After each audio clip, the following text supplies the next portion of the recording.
This is Creepy and Geeky.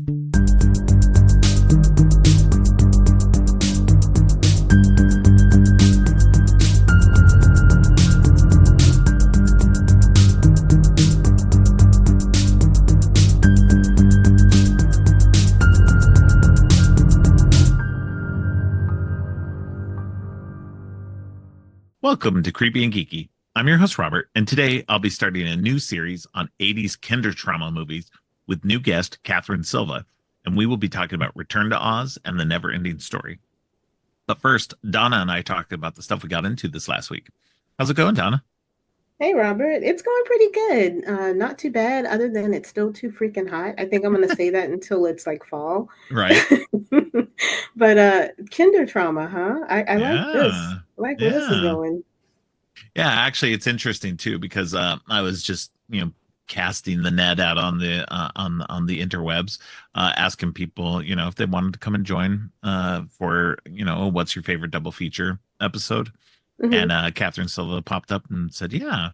And so when I asked her which one she'd want to do, she brought me Return to Oz and the Neverending Story. And I was like, okay, those would be kind of cool to do. And then I got to thinking about it.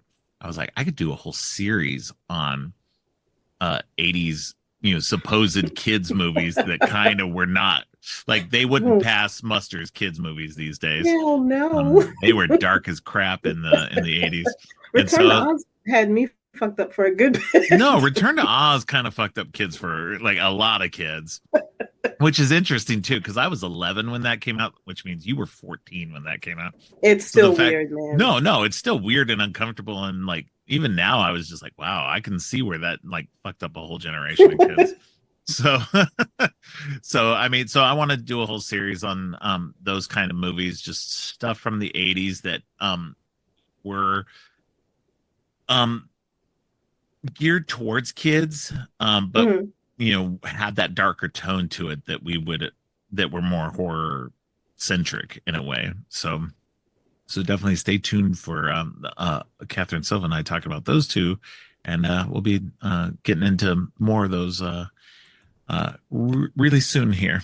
So every other episode, as I do for the next few episodes, will be on more kinder trauma movies from the 80s. So it's going to be a lot of fun. I But can't yeah, wait.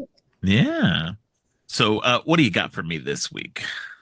Huh. So, I try to bring a lot when I come and we meet up, and I only have three little items. So Okay. I'll just start out with the very first one, which is are you familiar with Wolf Cop? Do you like that movie? Have you seen that I've movie? seen the first one. I haven't seen the second one. I remember I don't really remember it very much though. So it didn't like I'm pretty sure I liked it, but it didn't blow me away like it does other people. So Yeah, no worries. Well, that director, I'll just go ahead and say it. The director, Lowell Dean, he made that movie, Wolf Cop, and he actually has one coming out. I don't have a release date for it, but it's called Death Match. And I'm okay. really excited to see this one because there is a teaser trailer out, so you can check it out. But basically, it's about a small wrestling company, and they get a gig to go to like some backwoods town to put on a show. And when they get there, they realize that this town that they're in is run by a cult leader. And what they're going to do is have these people fight to the death on pay per view. Oh, But wow. it's got a lot of kind of folk horror vibes to it when you watch the trailer. There are like little chapter cards that they say per person. And, if you like wrestling, which I've grown up watching wrestling my whole life, and you like folk horror, which is also something that I like, this might be for you. Definitely check out the teaser trailer because it looks exciting. And plus, Chris Jericho is in it. My daughter had the biggest crush on him growing up. So this is going to be a must watch for my All house. right. Yeah, I have to check out that trailer. That sounds interesting. Yeah, it looks really fun. It probably won't be great, but I feel like it's going to be a lot darker than anybody is probably expecting. It looks pretty good. Yeah. Yeah, I was just looking at my letterbox to see what I previously graded Wolf Cop, and I gave it 2.5 stars. So That's but okay. it's middle of the road. So one great, one bad. So yeah.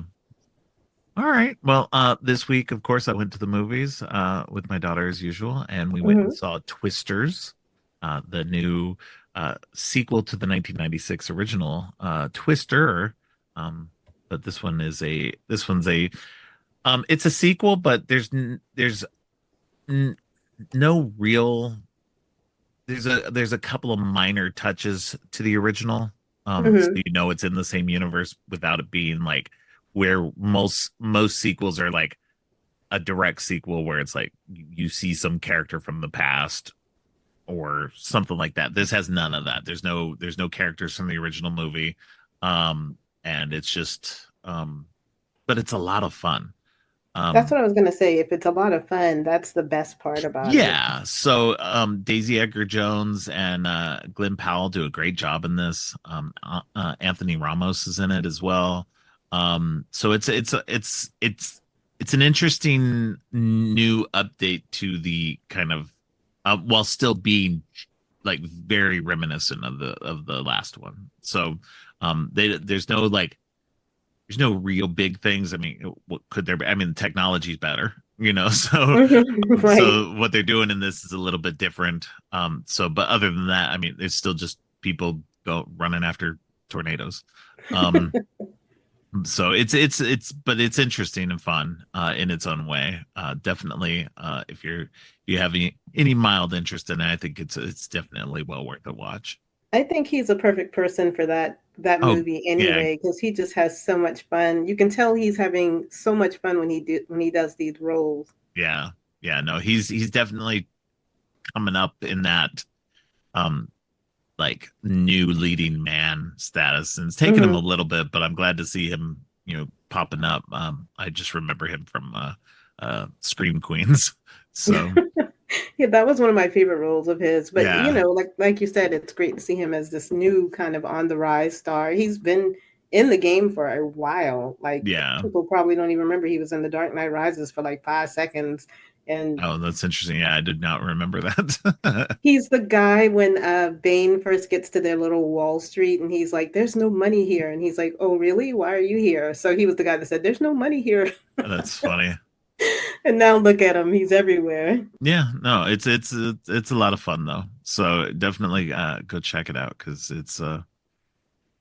it's wild. Katrina is so funny too, because like Katrina, she's like, she's been enjoying most of the movies we've seen, but this is the one she was just like, I might have to go back to the movies and rewatch this again because she just Really? enjoyed it that much. Yeah. So, and she'd never seen the original Twister until just last week, also. So, so she's like a new fan of the whole Twister The disaster movie movie. universe. Yeah. So, That's one of those things we like to do during the summer is watch those kind of disaster over the top movies, Twister, Volcano, any of those like right. really ridiculous event movies. But I'm glad they didn't try to like force it and make it like, he was Bill Paxton's kid or, anything like Yeah, that. and I thought that that's what they were actually going to do was do something. I thought they were going to have her be the daughter of them. And I wouldn't have hated it because I mean that's just typically what you get in this kind of movie. Hmm. Um but so I wouldn't have hated it, but in a way I was kind of glad that they just kind of, went, okay, well, here's a couple of mentions to something but other than that that's pretty much it. And then there's just like, sometimes people will say something that was said in the first movie or whatever. And there's characters that it kind of remind you of characters from the original movie without being, you know, direct copies of them. So no, it's like I said, it's a lot of fun. Go check it out. What else you got for me? I do need to make a slight correction. I said Okay. death match, but the movie is actually dark match. So if Oh, you okay. look it up, don't look up death match because it'll pull up every WWE wrestling death match. It's a dark match. or every celebrity death match from Yeah, please MTV. don't. Yeah. I'm sorry, guys. I realized that right when I said, Dark I was like, oh match, dark no, and match. it's because I'm wrestling's on my brain. So, uh, the next thing I wanted to tell you about, which you probably already know about, because I think we usually talk about the same things or find the same things, but Flanagan's girlfriend, Flanagan's wife, Miss Yeah. Kate Siegel. My son is in love with his wife. She I is met actually her. set. She's Off air, off where I was talking about all the people I met at conventions. And then it's like, this is another person I met. is she nice? She's so nice. She was the Oh, nicest. She's so cool. oh. So she's set to star in and is an executive producer of a dark comedy film called Damned If You Do. Have you heard about this one? Um, I heard about it. I didn't look much into it yet. So, Yeah, it's going to be kind of cute. I mean, obviously, it's just it. I don't think they've started filming, or if they have, there's no like release date. But the premise has a group of teens who sell their souls to the devil, obviously to become successful in whatever field that they want. You know, rock star, tech mogul, whatever. right. Um, but then they actually need to reach out to an old classmate to help them figure out a way to break the deal because the deadline is their upcoming 25th high school reunion. And so, since that's the deadline of the contract, they're just trying to figure out what they can do before the state comes up. And it's supposed to be a dark comedy, so I'm sold because we've already talked about how much we love horror comedies. Oh, So, absolutely. but if it's got her in it, I'm sold 110% because Oh, I love absolutely. her. Yeah, no, she's always great. Yeah. That's awesome. Yeah, no. That's very cool. I will definitely have to check out more of that. Yeah. All right. Well, the next thing I have is briefly to talk about the Acolyte finale. Oh wow. Um, which I will eventually be getting back to more episodes of As Father and Son with my son Harrison.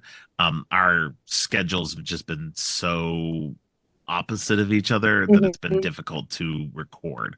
So there will be more episodes coming of that show. But in the meantime, yeah, The Acolyte just finished up this last week, and wow, um, this is one of the best Star Wars shows they've had so far. It's I'm not gonna say it's perfect because it's not. There's I think there's a few things that could have been a little bit better. But in terms of just moving the dial and giving us something different, and not being kind of in the same Star Wars mold all the time, I think it did a really good job at that. It really Uh, did. so it's there's a lot and has and the series as a whole has some of the best lightsaber battles that have ever been seen So in intense. yeah. And I love that they bring in like a lot of the martial arts, slow motion type Mm-hmm. stuff and everything. They're definitely adding some new stuff to the overall mythology of Star Wars, so I'm digging that. But yeah, no, it was really good. Definitely check it out if you haven't been checking it out. It's all complete now, so you have a chance to just watch it all straight through. Um, it should be really good. So It really was. It threw me for a loop. What ended up transpiring on that last yeah, episode, and then kind of that shot of the pupil, and I don't want to ruin it for anybody, yeah, but yeah, the yeah, shot of the master and the teacher that is going to be going for it, and I was just like, my jaw was on the floor. I was like, oh yeah. my gosh. I agree with you. It's probably such inventive fights, the choreography in those scenes, and just everybody in that brought their A game. I didn't want it Oh to yeah, end. I wanted the episodes to be an hour long every week. It right? just never was. Yeah. No, but it's a good show, and they're supposedly gonna have a second season. It's definitely set up for a second season. So, and from what I've heard, is it's supposed to be getting one, but it hasn't been officially done yet. So, uh, but other than that, go check it out. What else you got for me? I can't believe you only saw one movie. You only saw one movie this week? Yeah, it's been I watched the Return to Oz and Neverending Story, but it was just the one movie this week, and I only got one movie next week too. What? Yeah, it's What just is going on? timing wise for everything has just been kind of meh. I'm So. not used to this, Robert. All right. So the last thing, because I brought up Flanagan's wife and tried to make her his girlfriend, probably Eh, because I want her for myself. right. Um, so speaking of Mike Flanagan, my horror heart is now very much happy because we will finally be able to have a digital release. Yes. Oh, you already know of I already Hush. heard. I Yes. cannot wait. And Yes. hopefully that means we'll also get a physical release since Shout Studios It's is doing Shout it. Studios doing it. So I'm almost positive we're getting a disc. They just I haven't finished it. can't Yeah. wait. I mean, I really cannot express to y'all the importance of physical media. I don't have a problem Yes. buying digital, but I No, want exactly. a physical copy Yeah. because I don't always want to stream the shit that I want to watch. Right. And it's just such a great film. I want to add it to the ones that I already own. Yeah. But yeah, that was I was gonna go ahead and segue in with Flanagan's wife, and then go into this is fine. So if you guys haven't seen Hush, when it comes out digitally, please rent it or buy it Yeah. Absolutely. because you're not Um, going to be sorry about it at all. It's going to be one of yeah. your favorite things to watch. Yeah, I imagine that one, we're gonna get we're definitely getting a digital version that'll come out to any of the digital storefronts where you can rent or buy it. I imagine what I can almost guarantee we're getting a disc from Shout Factory slash Scream Hmm. Factory, and hopefully it's gonna be some cool, super packed edition. And then I can almost guarantee you after that it'll then be on a streamer, probably Amazon Prime, Yeah, just more than because his likely. Yeah. deal is there. Yeah. So, but we'll see. I mean, yeah, no, it's exciting. It's a good movie. It'll be nice to finally have it on somewhere where we can get it. Um, so, but yeah, I'm with you. Always, get um physical if you can, just in this environment of where a lot of these streamers and stuff are taking things down now, even their own original stuff. Hmm. It's within your best interest if it's something you like to get it on physical if it's available. It's not always available. There are alternative places where you can find some of the stuff that's Hmm. not yet on um that's only on streamers. Some places are doing side things to make it available physically. Um, and they only do that because it's not available physically. And as soon as it's available physically, they stop. Most places will stop um, Right. uh, uh, allowing them to be sold. But which I think is not bad. I think it's good to have a place where you can find stuff that is just not available anywhere else. So, but yeah, no, I'm with you. I buy a lot of stuff on digital, basically stuff that I don't like. I'm not super concerned about having Hmm. not on like not on physical, which is usually going to be like the big tent pole kind of things like that. I know it'll be available forever, for the Right. most part. Smaller things, horror movies, smaller movies, independent stuff like that, or just my most favorite things. I'm always going to buy Yeah. on physical because I want to make sure I have it, and Exactly. it's not always available anywhere. All right, that's definitely cool. I can't wait for that. Um, Well, the last thing I have is a couple of trailers that just dropped this last week, and they're both final trailers for movies that are coming out soon. One was the Deadpool and Wolverine final trailer. That was a lot of fun, but a much darker tone to it than the first few trailers for it. Definitely setting up some very heavy tones in this one, which I love. I Hmm. think they're gonna balance it really well. It's gonna be just as crazy as the first two, but there's definitely going to be an emotional core there that's going to carry us through and be nice and serious for everybody. And there's a couple of good cameos in this new trailer. I'm not going to reveal one of them. If you want to watch the trailer, go ahead and watch it. But otherwise, I would say just you know uh, don't. Go in Yeah, blind. go in as blind as you can. But yeah, definitely.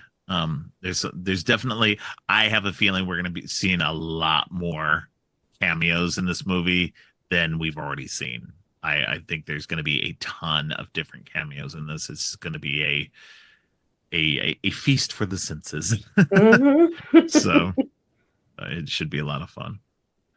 Then the other trailer that I want to talk about is the Alien Romulus final trailer. This is like I've gone on record that I've not been a huge Alien fan. I like them okay, Hmm. but I don't love them. But this movie I think could change that. Just this looks fantastic, and it's That so trailer funny. was wild. I love Oh it. my gosh, it's crazy.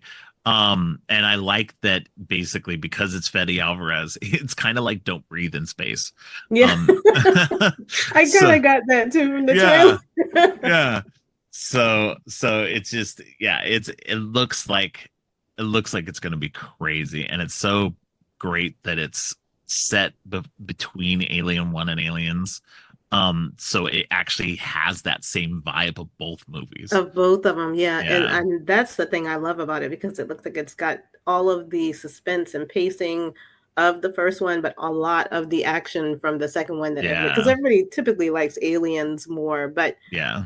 I can't choose because I love them both. But I love the melding of both, and it being set between those makes perfect sense. So Right. Well, cannot and I wait.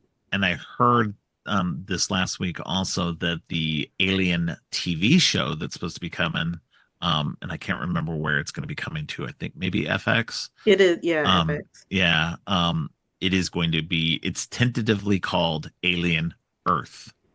So, yeah. So, um, do with that with what you may. So, I believe it's probably going to be on Earth, which will be interesting.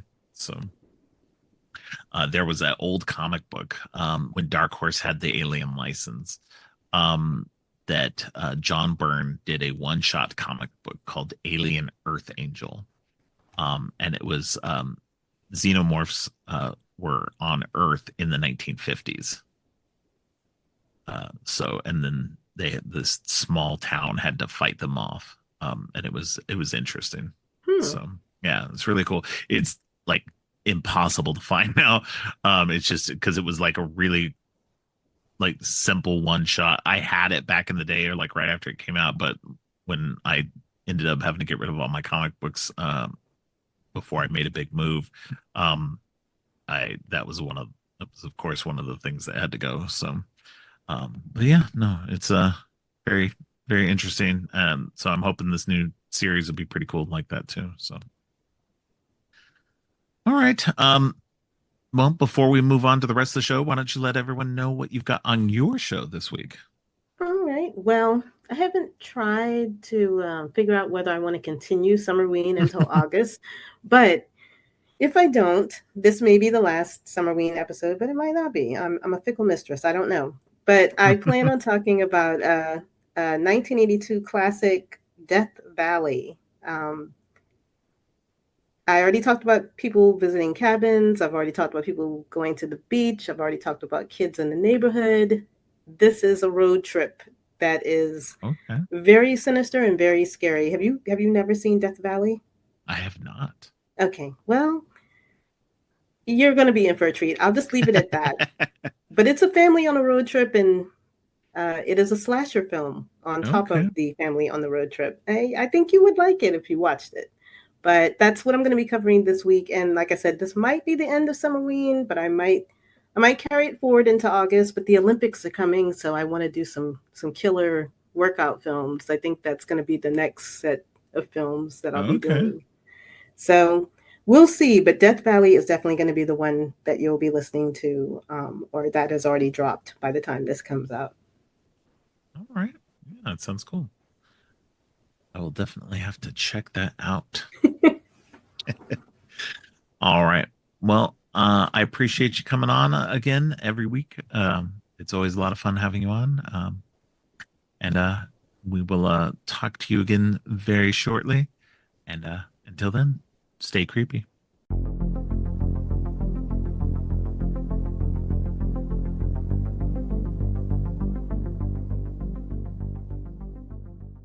On today's episode, we're diving into some 80s kindertrauma movies with Return to Oz and the Neverending Story. Joining me for this episode is author Katherine Silva.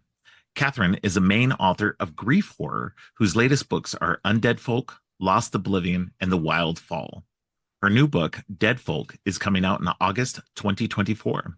She is also the editor-in-chief of Strange Wilds Press and an editor with Third Estate Books. Welcome to the show, Katherine. Hey, thanks for having me. Yeah, absolutely.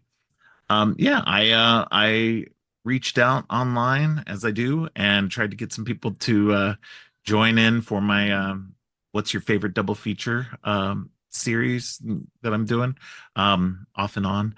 And you reached out and we landed on Return to Oz and the Never-Ending Story, which is now inspiring a whole series of kinder trauma movies that I'm going to be doing episodes on. So it's a great way to start. So, and Definitely. these are two definitely. So I grew up in the 80s. I'm not sure about you. I'm not sure how old you are, but Like late 80s, okay. 90s. So, Okay. So yeah, so for me, I was 10 when the Neverending Story came out and 11 when Return to Oz came out. So I was prime age for these movies.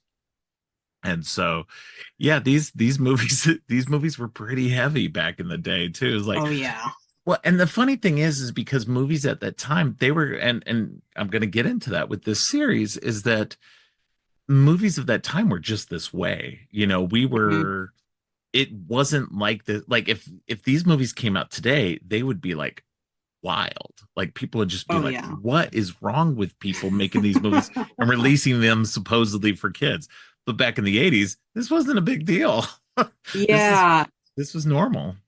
Yeah, I mean it like pretty dark material. Right.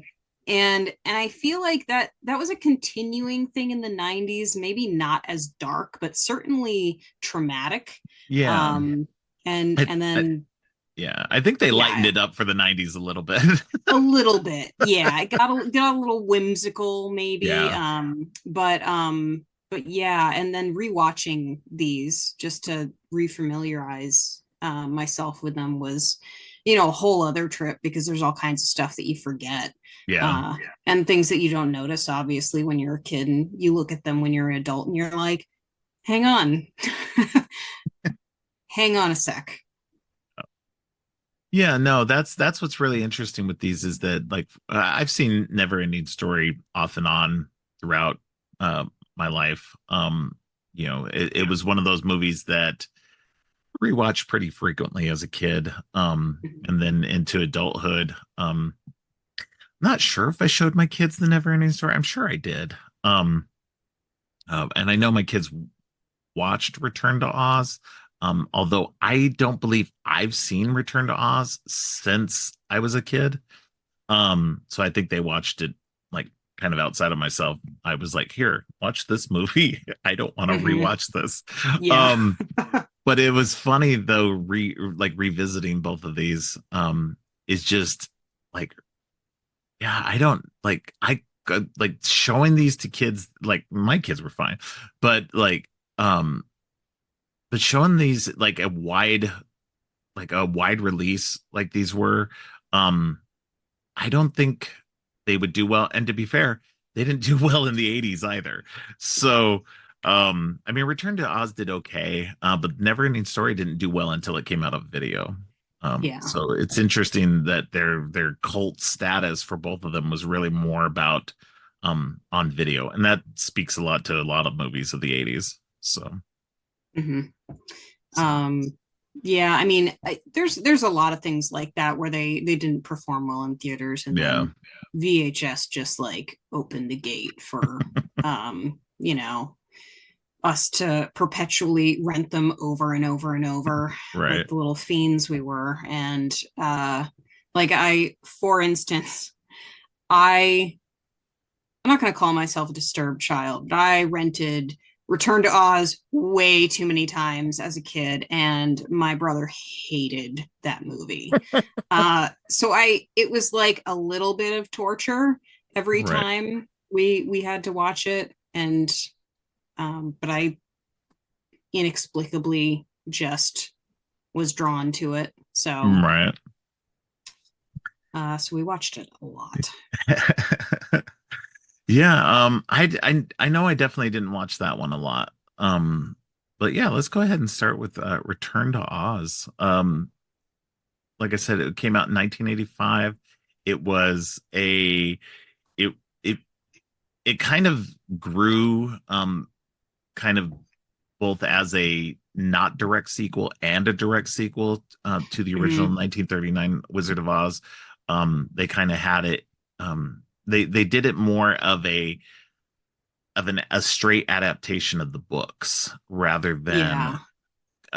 rather than being solely a direct sequel to the 1939 original Wizard of Oz. But there are touchstones here and there that definitely keep it in line with that, including the ruby slippers, which Yep. were a creation of MGM when Hmm. they made the original Wizard of Oz, because in the books they're silver and not Yep. ruby. So it's definitely an interesting a take on it. The Wizard of Oz, by the time they made Return to Oz, all of the books were in the public domain. So they had no worries on whether or not they had any issues with using the Hmm. characters or any of the stories or anything. But again, they did have to they did Disney put out Return to Oz, and they did pay MGM a fee to use the ruby slippers. Hmm. But other than that, like it's almost a completely um original movie. Like they made Dorothy closer in age to the way she is in the books, because Yep. when they did the Wizard of Oz, obviously Judy Garland was not, you know, as young as Dorothy is in the books, and so Yeah. it's interesting to watch these. I would not suggest watching Wizard of Oz and then watching Return to Oz back to back. Uh, just because they don't really mesh well in those terms. Yeah. I mean, and the Wizard of Oz is a musical. It's definitely um yeah, it's a little more wholesome, I guess is the Right, best way to put it. Yeah, even though, the not even going to get into all of the issues with the whole production and everything right, surrounding it, but the legacy of the film when you watch it is that it is a pretty wholesome film, and then you right. get into this one and it is just so dark. Yeah, um like the themes coming straight in, like out of the gate. You've got uh the need to like fix your kid being yeah. being the first thing. And It's not exactly, what's the word I'm looking for, it's not exactly like oh no, the word just popped right out of Oh my no. head. Oh god. um Holy smokes, I've been dealing with some like brain fog the last Right. weeks, and this can mess with your memories. There you go. Yeah. Gone.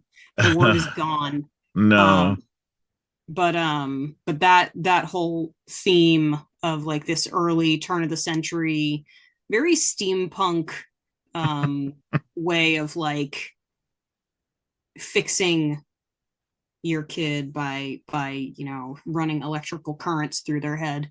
Right. And Auntie M just being so casual about dropping off Dorothy at the clinic and taking off. uh and I think I think the thing that got me about that most of all was like the things that I hadn't noticed, I guess. Um, and then rewatching was catching them, but this whole idea that like, yeah, there's screaming patients consistently in the background. Right.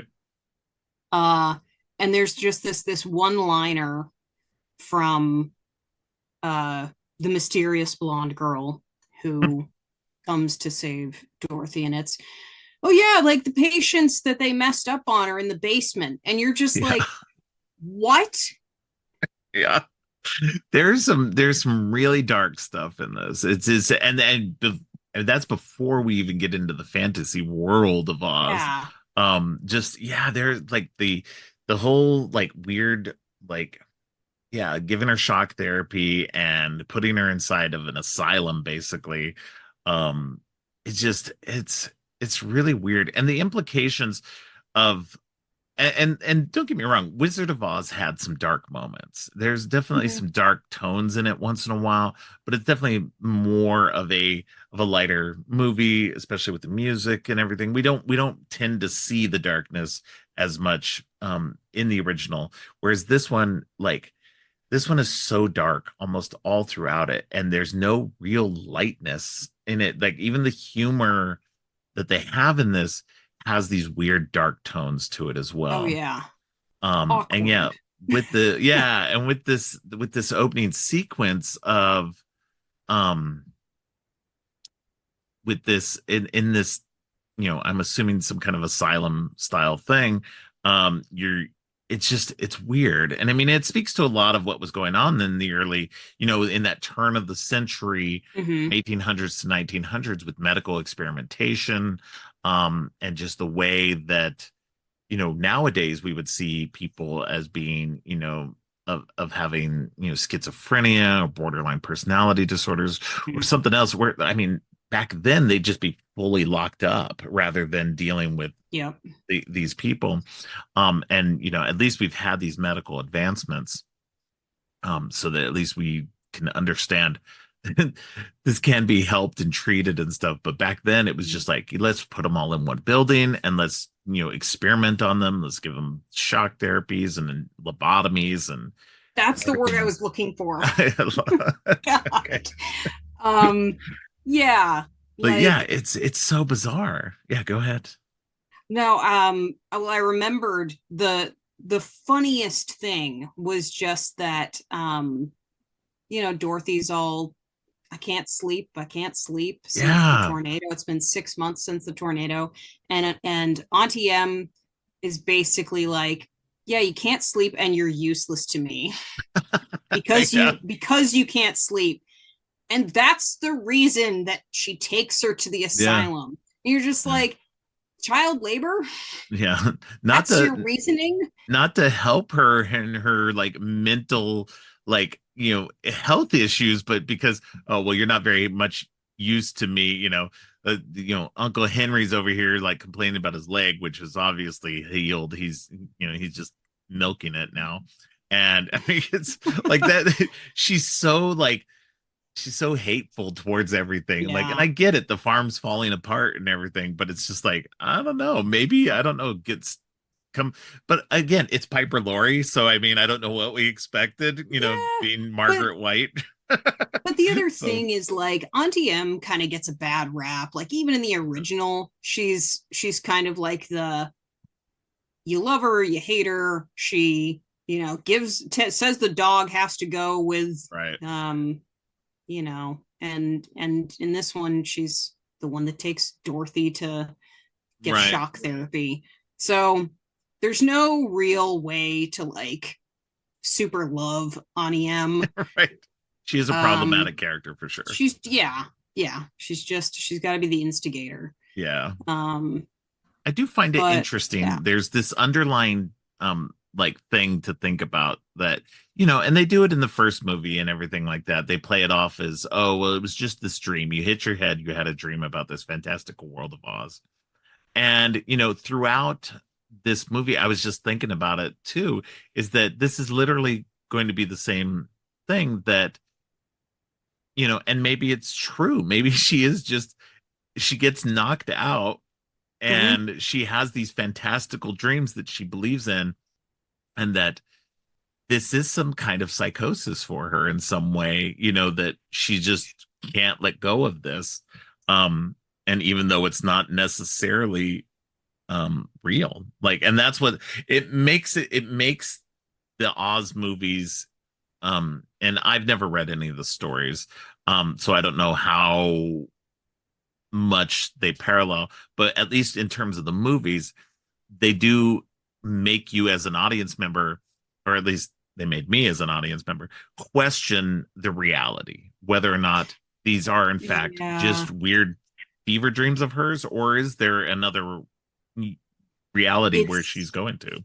it's definitely more in the films that they've made it seem Yeah, like a little bit psychological. right. And they definitely do it again in Return to Oz with like, okay, we're gonna make the machine look like it's got a Yeah, face, and we're yeah. gonna, show the creaky The wheels on wheels the on gurneys. the Yeah, gurney, and the guy is the same guy as yeah, the creepy wheeler and the so they do it to kind of mirror the right. the original Wizard of Oz. The thing is, though, the implication that if this is a psychosis, little blonde girl is like dead. Yeah, like yeah, like dead. uh so it gets darker if you think of it that way. yeah. And I hadn't really thought about it until just now. You're That's welcome. haunting. Yeah. No, and that's what makes these movies really dark is when you really consider the fact that like if this is the reality, if the reality is this and she's just having these dreams when she's knocked out and then she's coming back to reality and then like, she's trying to force this like everybody to accept this reality. Everybody's like, "Girl, look. Like we Yeah. understand you went through something, but like that was not real."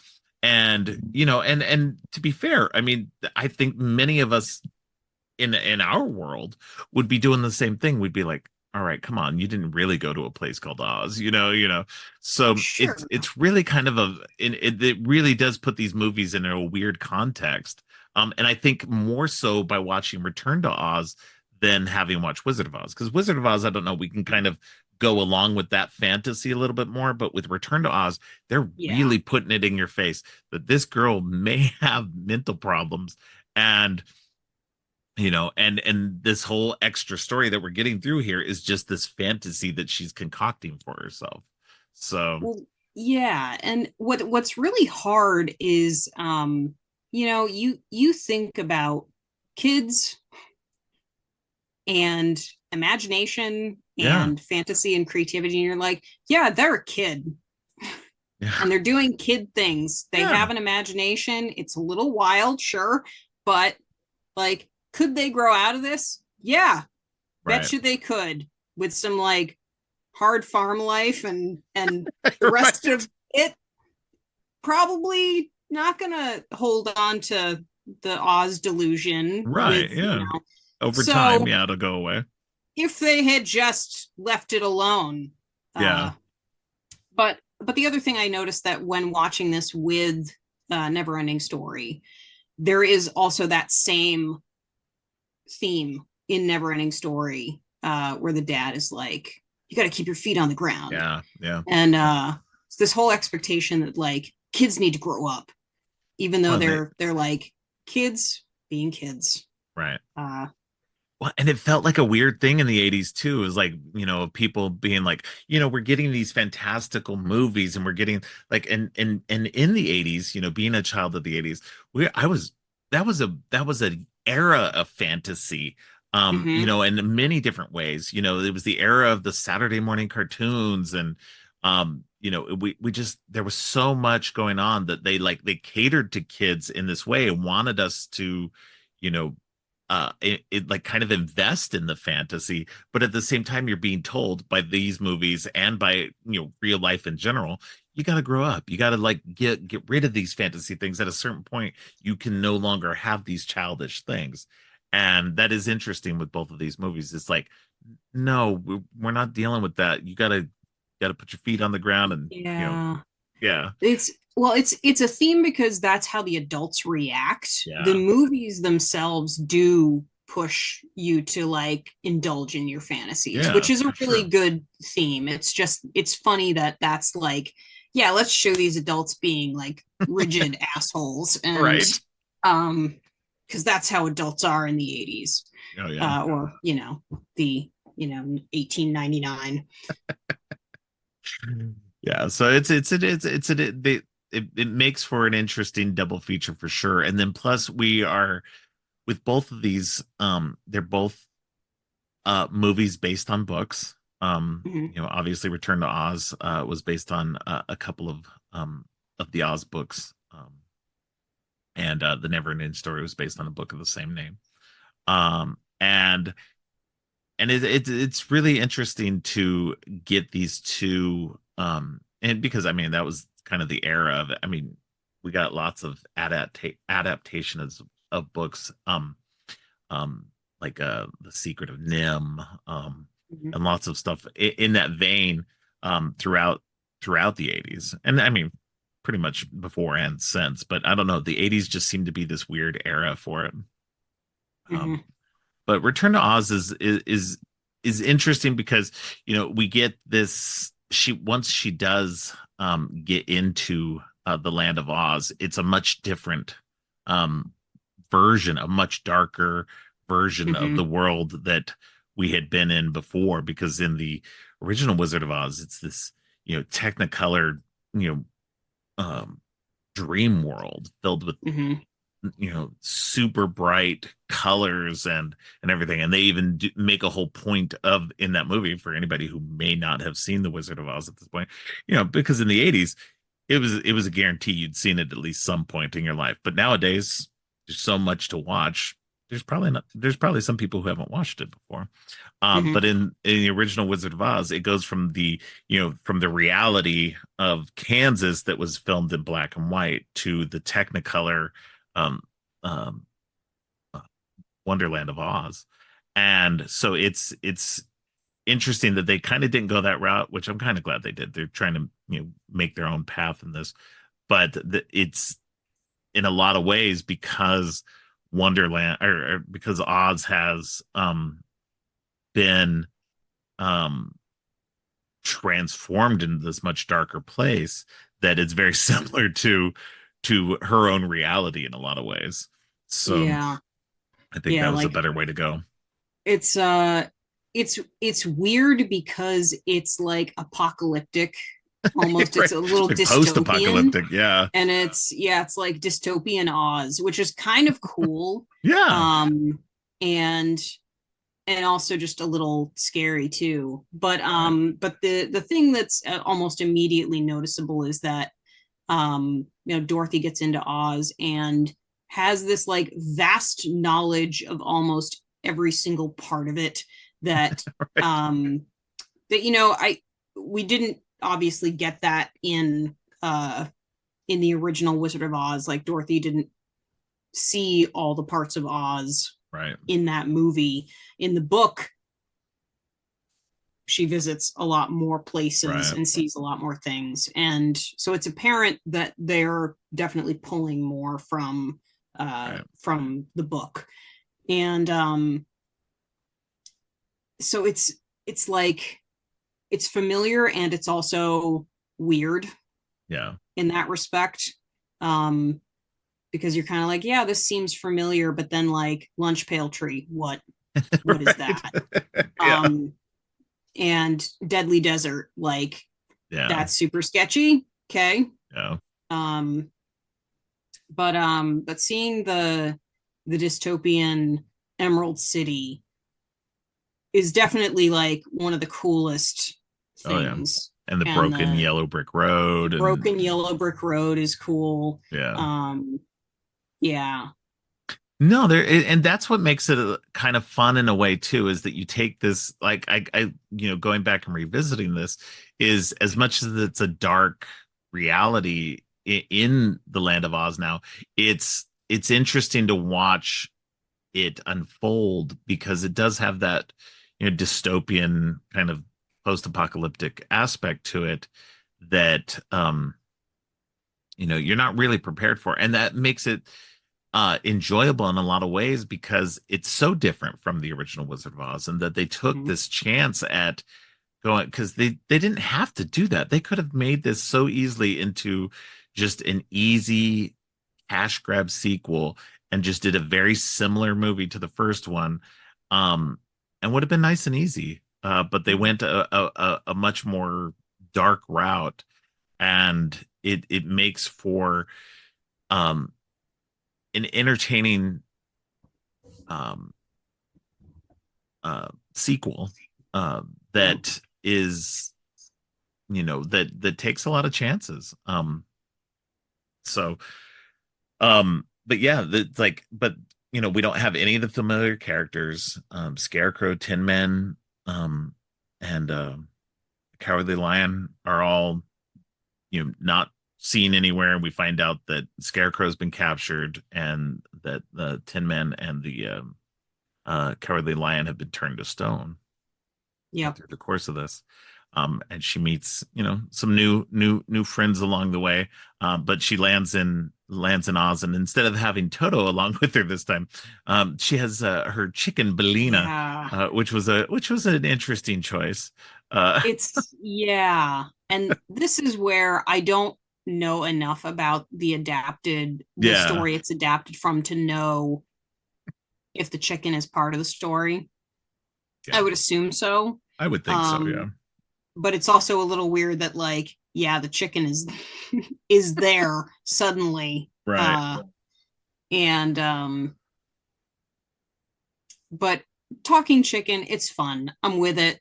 Yeah, Uh and we get to the Emerald City, and it's apparent that they've definitely gone a very cartoony route with recreating yeah, the characters from the original. Like they're not played by actors. You know, you've got a very cartoony looking Lion, a very cartoony looking Tin Man, um, in stone, and then you get the most horrifying villains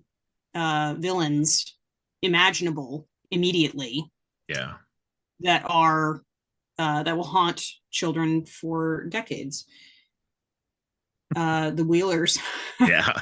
being I think the scarier for me anyway.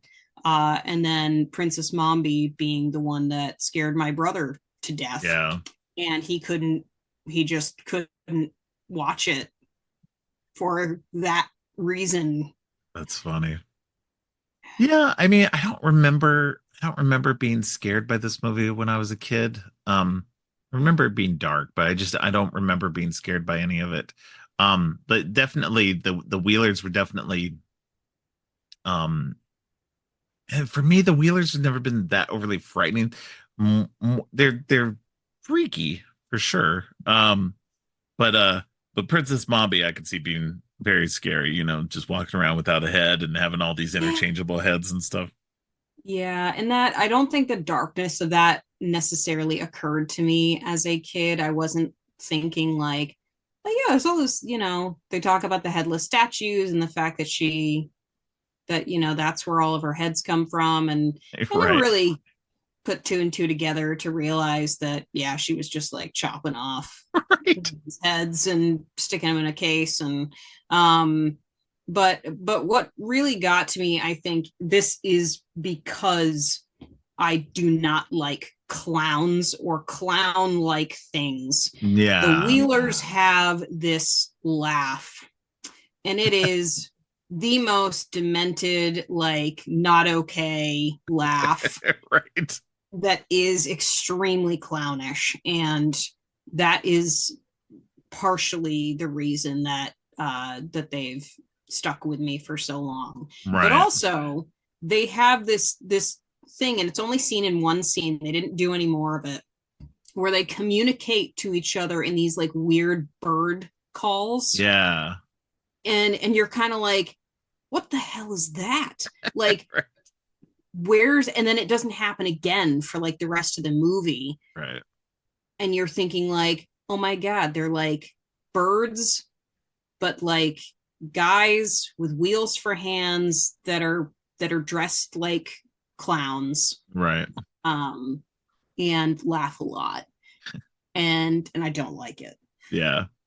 Well, and it's funny too because they're dressed like clowns in a way, but it's like an 80s new wave clown Yes. way. It's like they've got makeup on their faces and not like in a clown makeup. It's just like, it's They're like pale. like a new wave rock star kind of way, and Glam everything. It's like they're like glam clowns. Yeah, that's funny. Yeah. They're new wave glam clowns with Ugh, wheels for feet and yep. wheels for hands. God, Um, yeah, I feel like they take the place of the flying monkeys.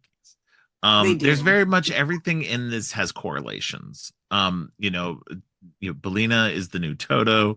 The Wheelers are the flying monkeys. Princess Mombi's the Wicked Witch. Hmm. We've got our new companions, which are Jack Pumpkinhead, which is the new Scarecrow. We Yeah. get TikTok, which is the new Tin Man. We Yeah. get the Gump, which is the new Gump. Cowardly Lion. Yeah. And we get Love the Gump. we get the Gnome King, which takes kind of the place of the wizard, the Yeah. Wizard of Oz. So I think it's interesting that they just kind of one for one just kind of swapped Oh everybody. yeah. Now, I mean, to be fair, I mean these are all taken from the stories, so it's not like any of these characters were created. I did look it up. Belina was a character and does take the place Okay. of Toto in Okay. the book. I believe it said Ozma of Oz, but I could, Hmm. yeah, Ozma of Oz, which is one of the inspirations that for this movie as well. So it is interesting that they just kind of like, okay, well, we're not going to use any of the original characters. We're except for Dorothy, and we're gonna just kind of insert all these different characters into, take the place of what everybody knew, because you got to remember 1939 to 1985 was at like just under 50 years. Hmm. And at least since the 70s, I would say that they'd been playing The Wizard of Oz every year. It was a yearly thing on television that we would watch The Wizard of Oz, because it Yep. was like I think it was every holiday season it would come out. And everybody knew, okay, Wizard of Oz is coming on this year. We're going to sit down and Yep. watch it. And it was a whole thing every year. And so it's interesting that by 85, they're like, okay, well, let's create a new thing that people are going to love and want to watch. And, it scared the crap out of everybody, so nobody rewatched it, except for you. Yeah. A lot. Enough to, Yeah, but it's interesting that they took that angle for it, and it's the weird choices that they made with this, and I don't hate them at all. I think that overall it makes for an interesting and fun sequel to the Yeah. original, and I think it's a great way to go, because again, the Oz characters are all in the public domain. People can do with whatever they want to do. They didn't even need to do a straight up adaptation. They could have really kind of tweaked it and done some other new kind of story. And I've seen other news stories that people have done with the characters. Hmm. So it's interesting that they went this route and took these big chances with this. Yeah. Because they definitely some big chances taking it this way. Um, because we get introduced to a TikTok not too long after Dorothy arrives and gets past the desert, the Hmm. deadly desert, and she meets him, and he's got to be wound up. He's got like three Yep. winders on himself, like one for talking, one for thinking, and one for action. Yep. And and it comes into play multiple times that he needs to be wound up, Hmm. and all three of them in comes at opportune moments. So it's an interesting way to kind of tweak that Tin Man idea, and I think that's interesting that L. Frank Baum himself did that in his stories. Is like, well, I had fun with these characters. Let me kind of tweak them and mess with them a little bit and kind of change them up. And so I think that's a lot of fun, especially because TikTok's an interesting character. He's the Army of He Oz. is. Yeah. So, Yeah. so, Um, it's such a vast universe. yeah, And I feel like if they hadn't gone with new characters, it just would have been such a shame. yeah, And they are such interesting characters in their own rights. right, TikTok is definitely like you spend the most time with him, so yeah, he almost kind of takes the Scarecrow's place a little bit at being that like central of the three right, characters. But definitely is the most interesting of the three, in my personal opinion. Yeah. Has a little bit more depth, and is just a like the whole creation is conceptually cool too. Like just the design Yeah. is great. Yeah. And his, taking out all the wheelers with his taking the lunch pail and spinning Yeah. around. He's yeah. I Yeah. enjoyed rewatching that a lot. Yeah. And he does get a little violent. I was kind of like, oh, he's holding on to like the guy's, I don't know if it's his ear or what it is, but he's, kind of like threatening the wheeler. Yeah. I was like, okay, TikTok's gonna like Rip his beat ear some off. people here. Yeah. Yeah.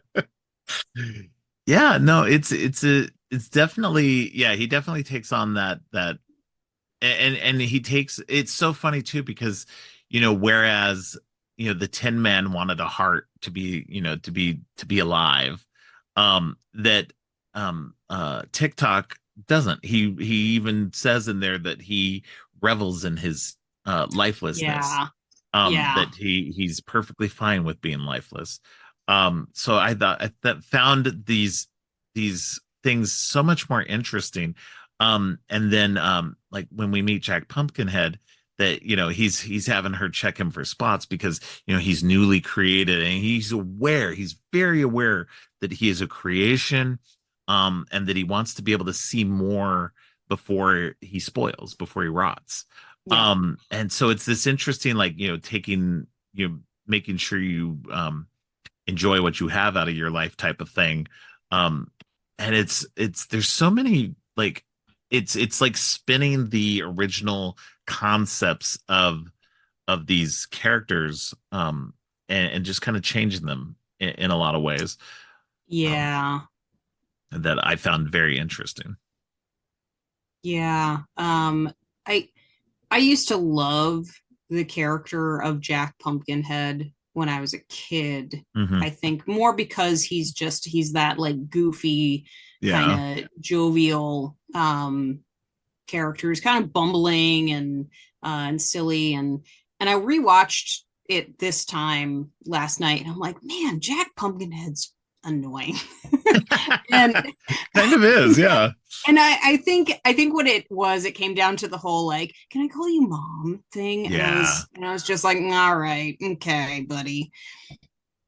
Um, but you know who I have new appreciation for, mostly because of the just like doesn't seem to give a shit what's going on, is the Gump. Like Right. what Yeah. a what an awesome character. Just He's very matter of absolutely fact. Yeah. has no qualms with the fact that he's a sofa and some palm fronds thrown together with some rope. Right. um like just, oh, this is what I am, cool, all Yeah. right, I'm gonna keep flying, uh-oh, ropes are breaking apart. Yeah. And then He's like, enjoying his second life, yeah, yep, and he even mentions that too. He's just like, this isn't how I imagined, being alive again would be, but okay. yep, Um, he's definitely an interesting one too. Like, he's like, they're saying, just keep going straight, and he's like, I don't think I could turn if I wanted to. yep. So And then they have to go after Jack Pumpkinhead's head, yeah. and he's like, all right, I'm gonna execute a turn. It Uh, just, yeah, no, like I really like that character. yeah. Kind of grounds everybody a little bit. Yeah. Like there's a lot of goofiness happening, and then you've just kind of got Gump here. Right. So yeah, just a really well done character for that whole Yeah. movie. Oh, no, it's definitely is. I enjoyed it. It's the first time I'd seen it, like I said, in a very long time. I may have watched it with my kids when I gave it to them. But I don't have any memory of it. But it's definitely a movie that could be a lot of fun. You just you go into it knowing just how dark and creepy it can be.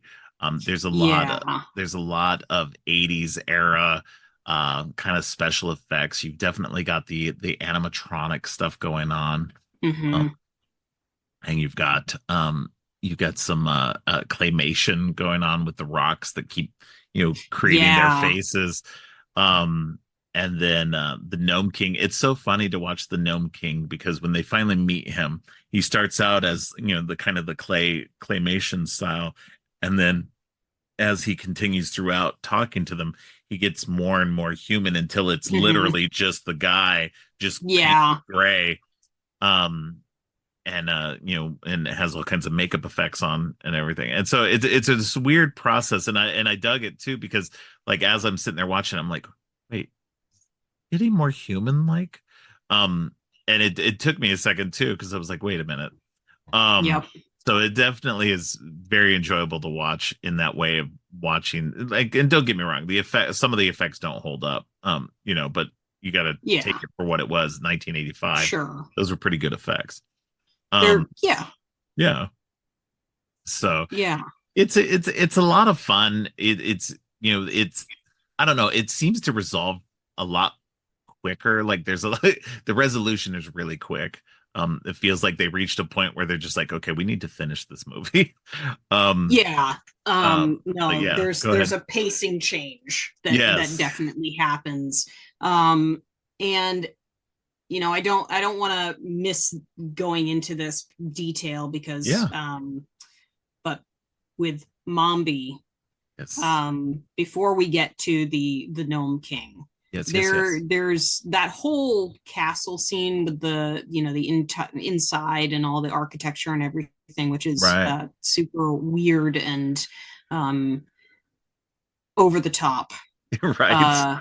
We get this scene where Dorothy is like stealing the key from Yes. Mombi, and something that had not occurred to me when I watched it as a kid, but definitely occurred to me last Right. night, I think I know where was you're going. Yeah.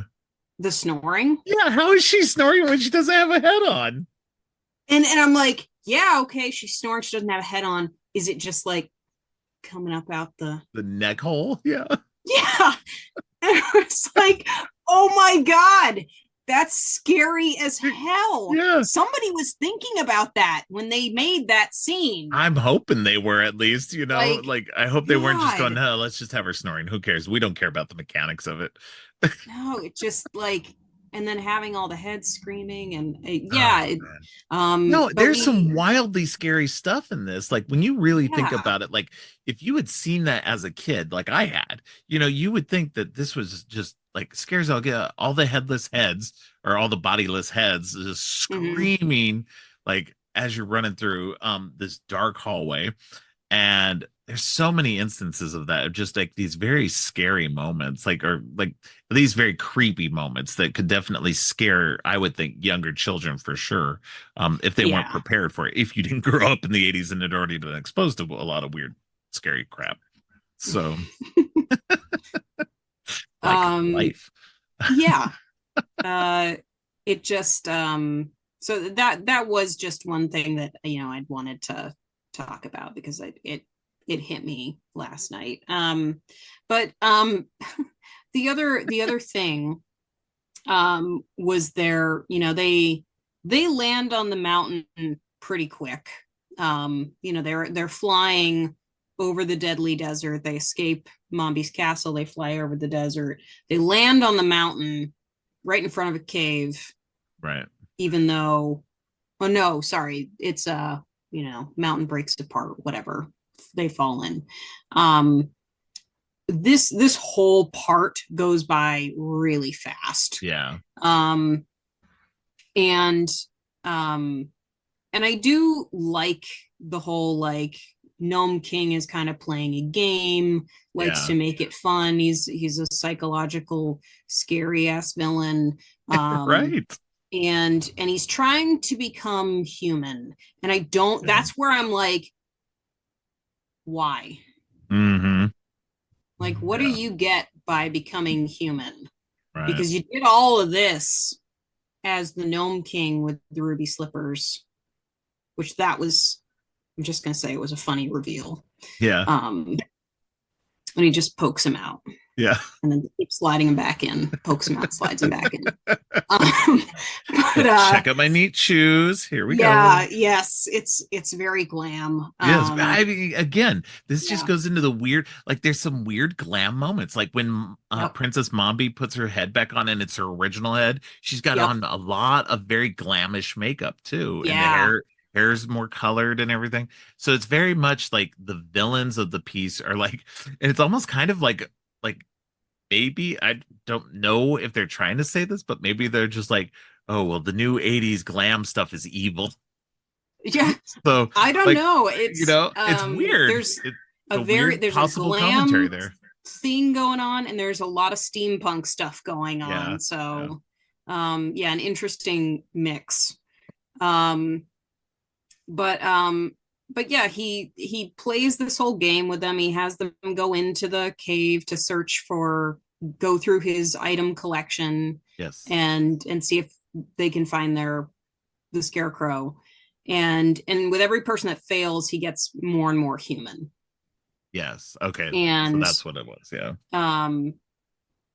but you're left to wonder why. They do never explain why Yeah. he wants to become human. And so that I felt like was there's something missing there. There's some storytelling missing there. Yeah. But then they thwart him. Yes. And Dorothy manages to figure out which of these knickknacks, these ornaments, as he calls them, are her friends, including the scarecrow. Yeah.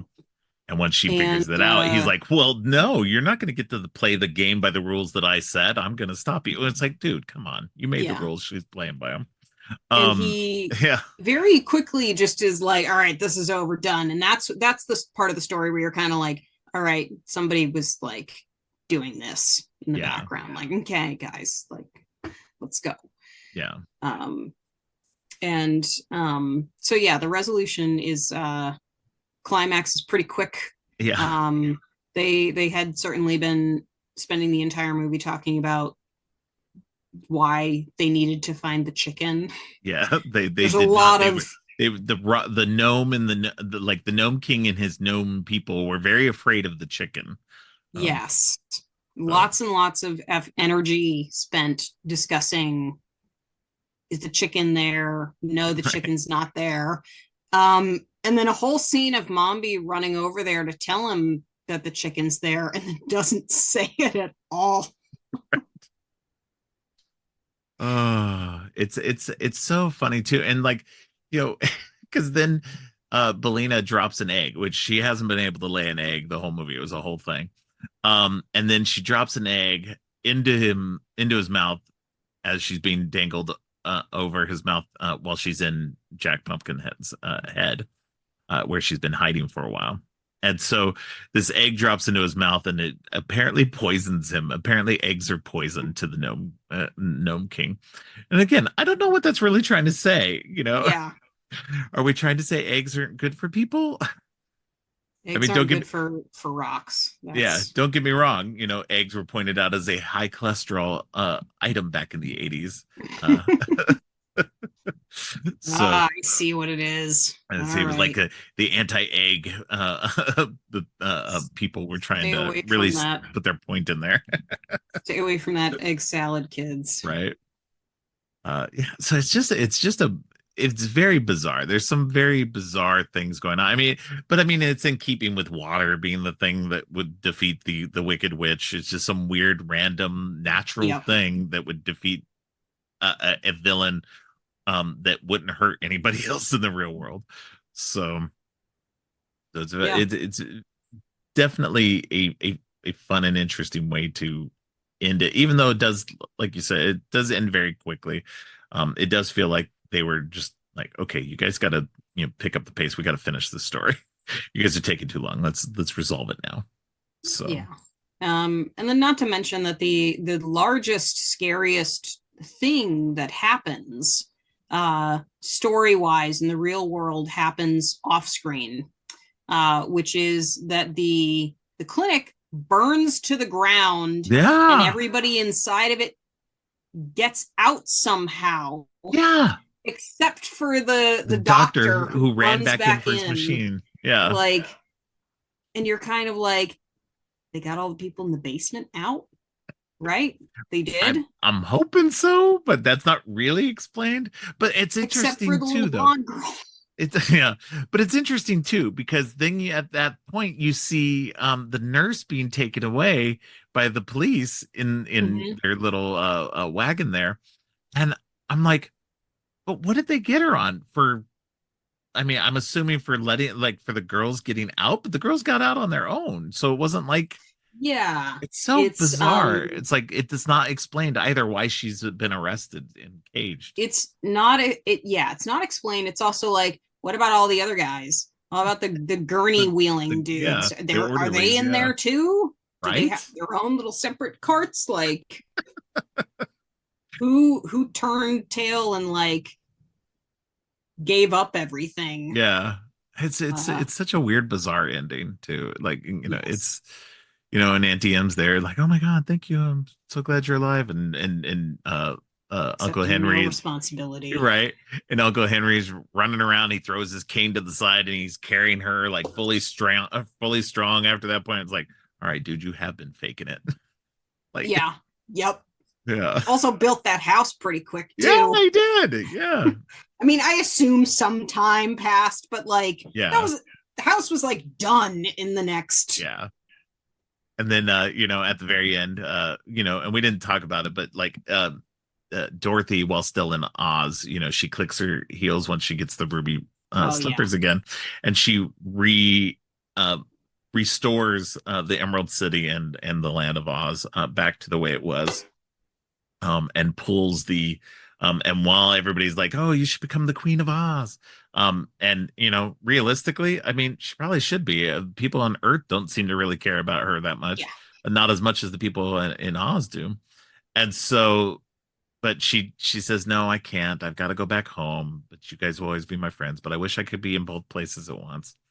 And that's when she sees this little girl, the blonde, that she'd met in the asylum. She sees her on the other side of the mirror, and she helps pull her through to the side of Oz. And so and that's Ozma of Oz. She's the daughter of the former king, who was usurped by the wizard. Which also, like, it's throwaway line and everything, but it has some very dark implications. Oh yeah. To that first movie and then what the wizard did and everything. So it's like there's so many weird throwaway lines to stuff like that in this movie that just have more implications to the bigger, grander story. Yeah, it's like, I mean, I don't know if you've read any of Gregory Maguire's stuff, which is Wicked, and the musical is based on it. Right. In which the wizard is a bad guy. Yeah. And kind of like it's not said straight away in this movie, but it's like, he heavily did implied, what to the king. Yeah. And where is that king now? Yeah, where's the king? And then his daughter's been trapped for who knows how long.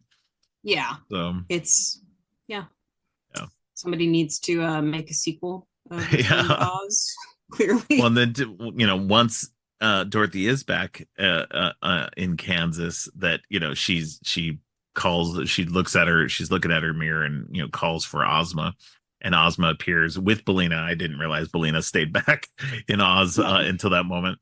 But so she's looking at her through there, and she's like, oh, look, I have proof. I have proof in the mirror that Oz exists. Come here, Auntie M. And then Ozma's like, shh, like, it's like, don't say anything. And then like she's like, okay, I'll put up the mirror so she can't see you or whatever.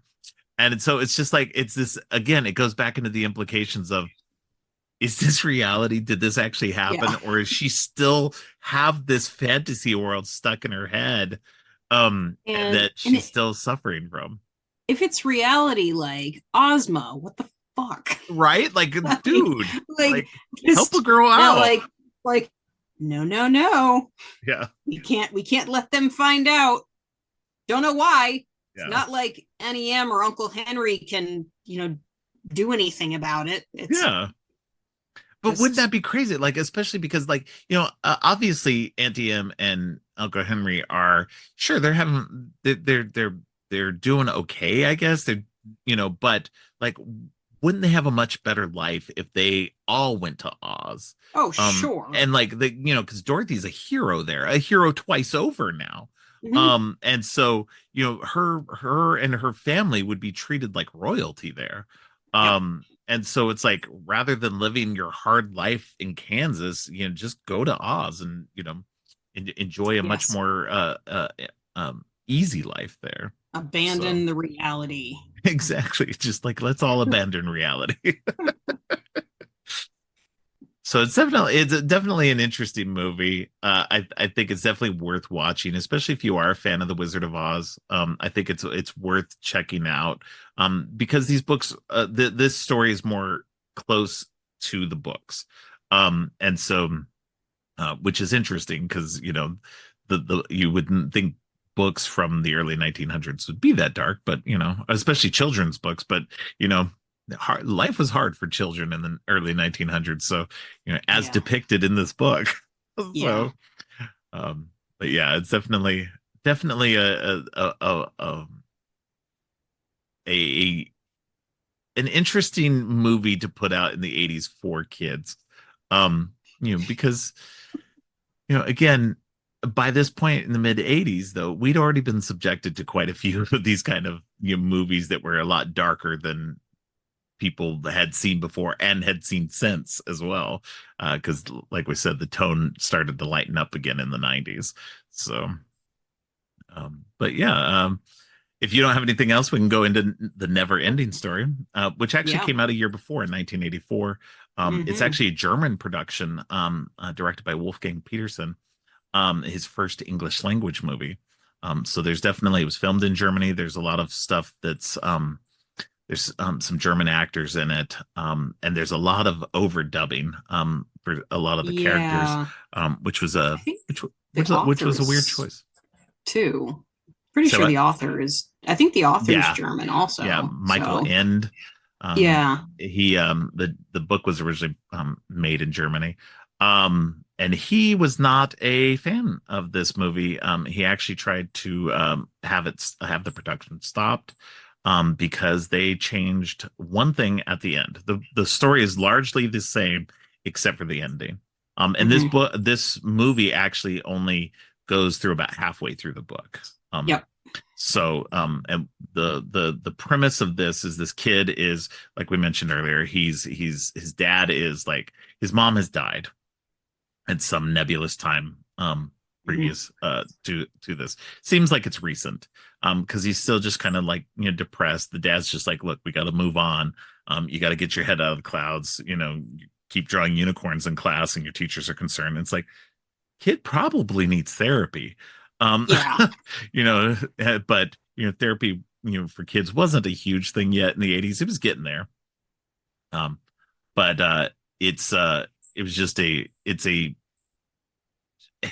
like we said before, it's like just parents being like, grow up, suck it up, Yeah. move on.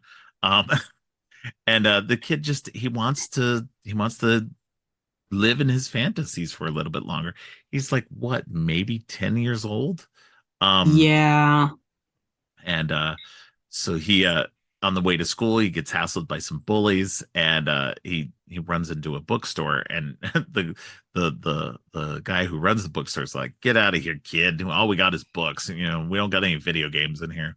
The kid's like, look, I've read all these books. And being a kid of the 80s, yeah, I like my video games and I like my cartoons, but I read a ton also. So Hmm. I felt personally attacked.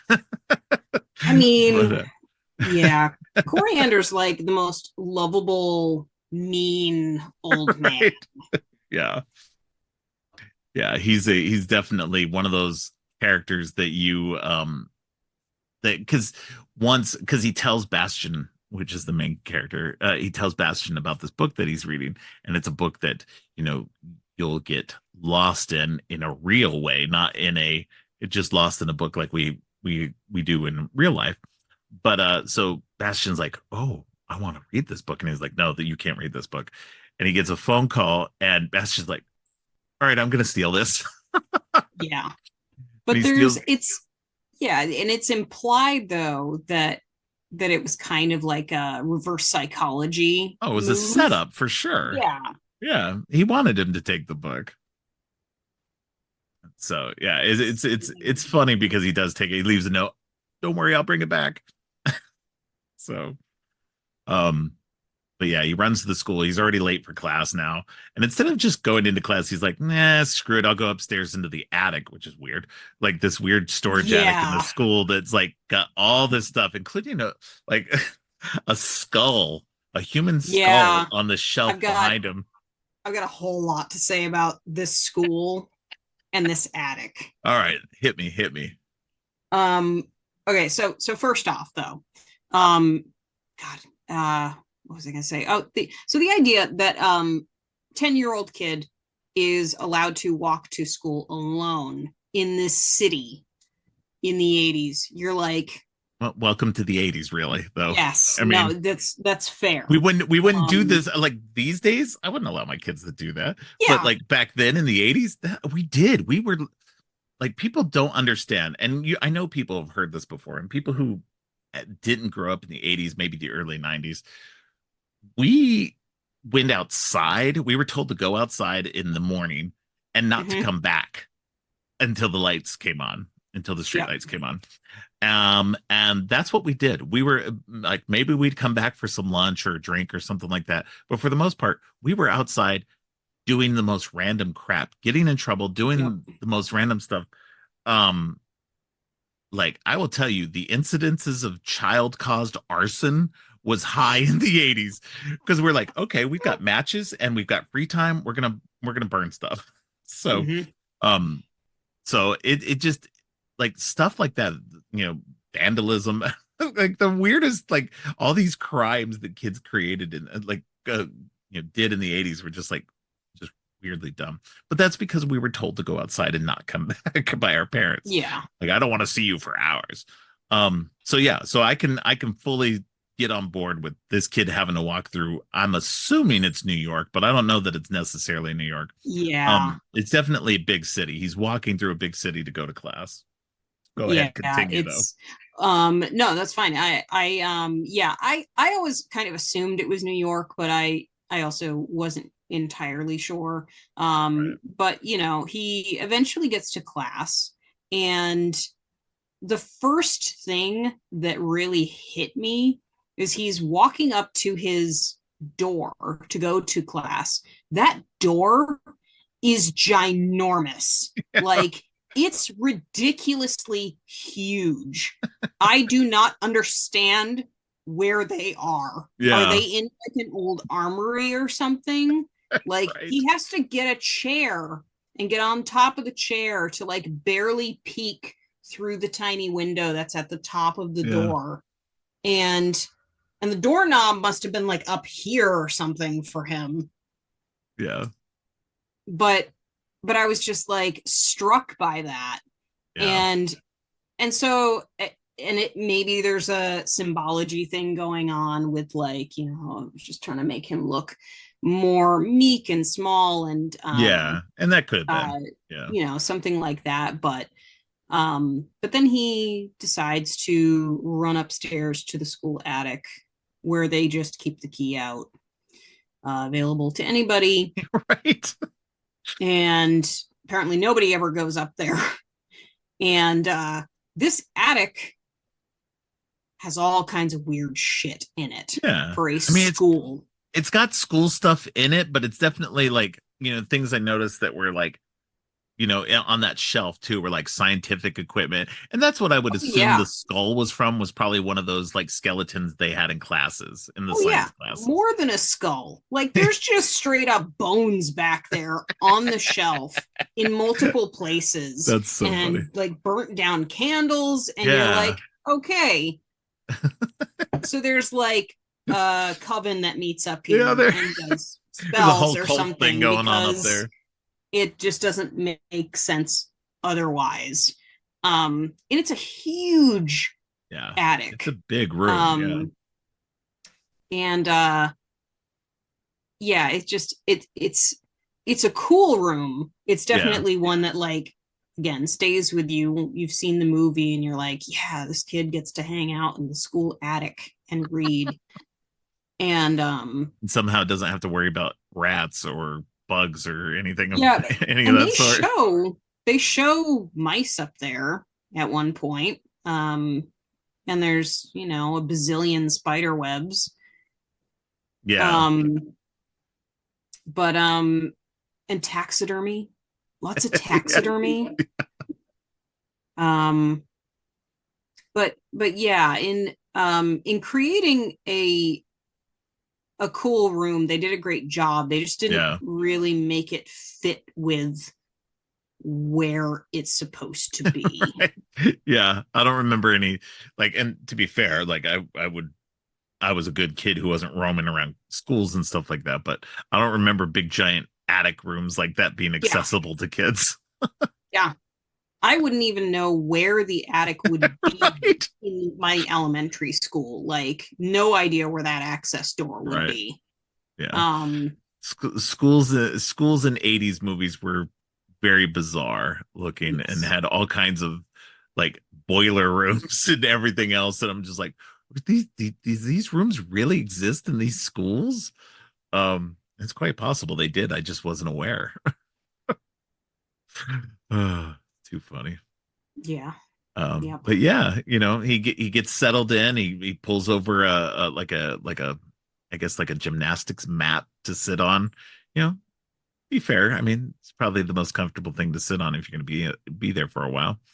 And he starts to dig into the book, and that's when things shift to the world of Fantasia.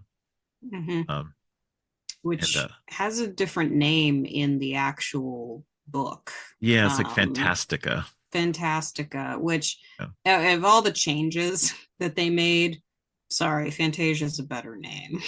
Yeah. Oh yeah, for Just sure. it's Yeah. better. Um, but yeah, I think what you're immediately assaulted by this cast of characters who are all very weird and have lots of makeup on. Certain characters have lots of Yeah. makeup on. One in particular who is just like hellish.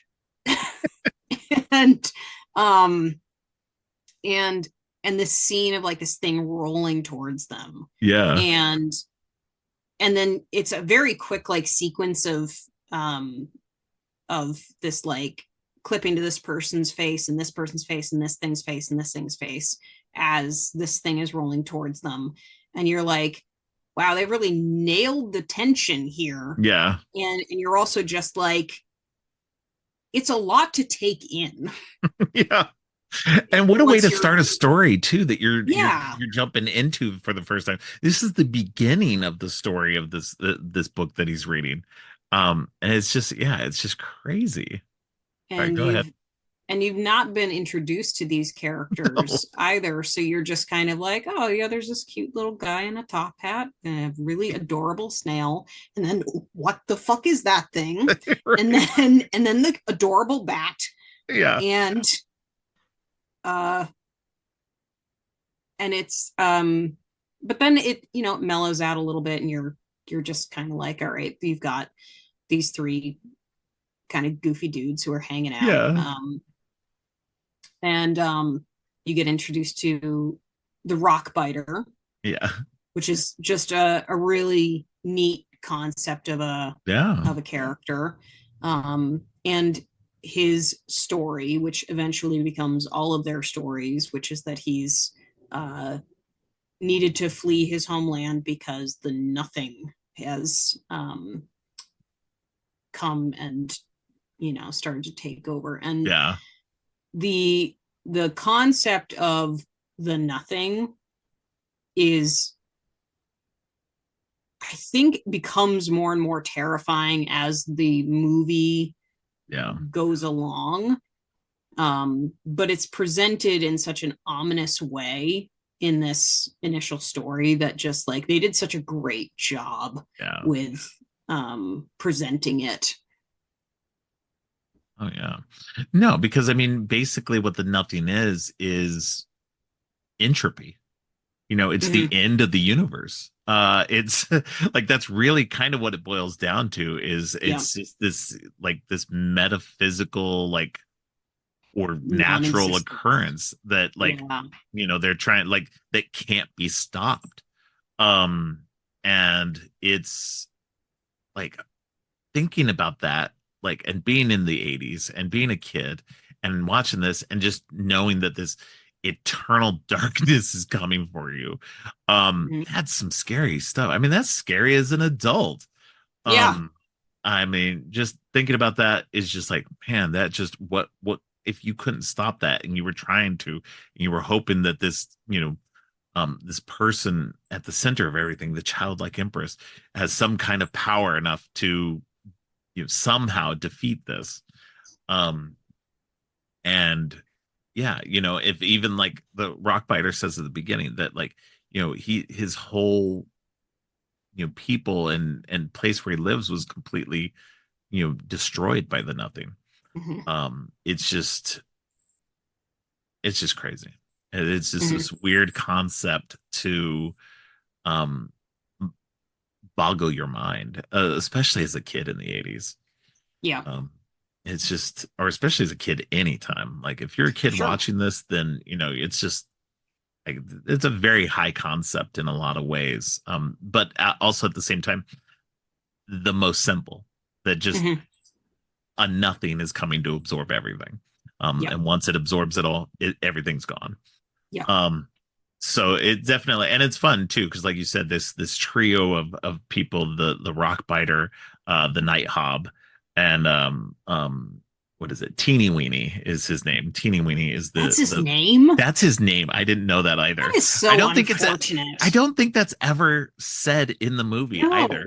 It's definitely not. What is interesting though is it is played by Deep Roy, who most people will recognize from the Charlie and the Chocolate Factory movie that Tim Burton did. He plays the Oompa Loompas in that. So he's recognizable. He's been in a lot of other stuff as well. But that's where I most recognize him from. But his voice was dubbed by somebody else, so that was not his voice. and it's so like I've always associated that voice with that face because when you watch this movie, that's, you know, you just assume. And then watching it again last night, I'm like, yeah, it's super dubbed. Like you can see that it's super dubbed. Yeah. It's such a, you know, to say it's such a white sounding person. And that's unfortunate. Yeah. That's really unfortunate. So didn't like that, you know. Yeah, but even Atreyu's voice has been overdubbed. That's not the actual actor's voice. Also, because that actor had a much higher voice and didn't have an accent, so they actually overdubbed him with somebody with a deeper voice with an accent. I did not know that. I didn't know it either. I was literally while I was watching, I was looking at the IMDb information for it all.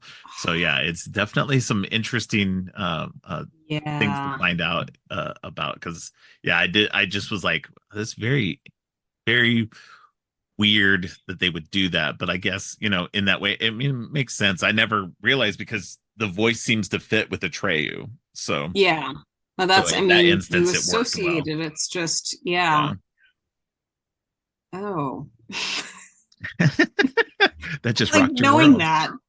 that oh man but yeah so they kind of all combined together the rockbiter the night hob and teeny weenie as he is I think he's a racing snail guy. I think they just refer to the little man and his racing snail. Yeah so they all head to they're all heading to the I don't even know what it is, the castle or whatever, the The center. it's the Ivory Tower. The ivory tower, thank you. Yeah. To go talk to the childlike princess, childlike empress, to go find out what she's doing about this, and because supposedly she has the ability to do stuff. But once they get there, there's this big meeting with other people, other representatives of people, who are there to Hellish. yeah, to find Yeah, out some hellish people. yeah. Yeah, and that's what's fun about this one too, is like this one does not, like, everybody in this looks creepy as hell.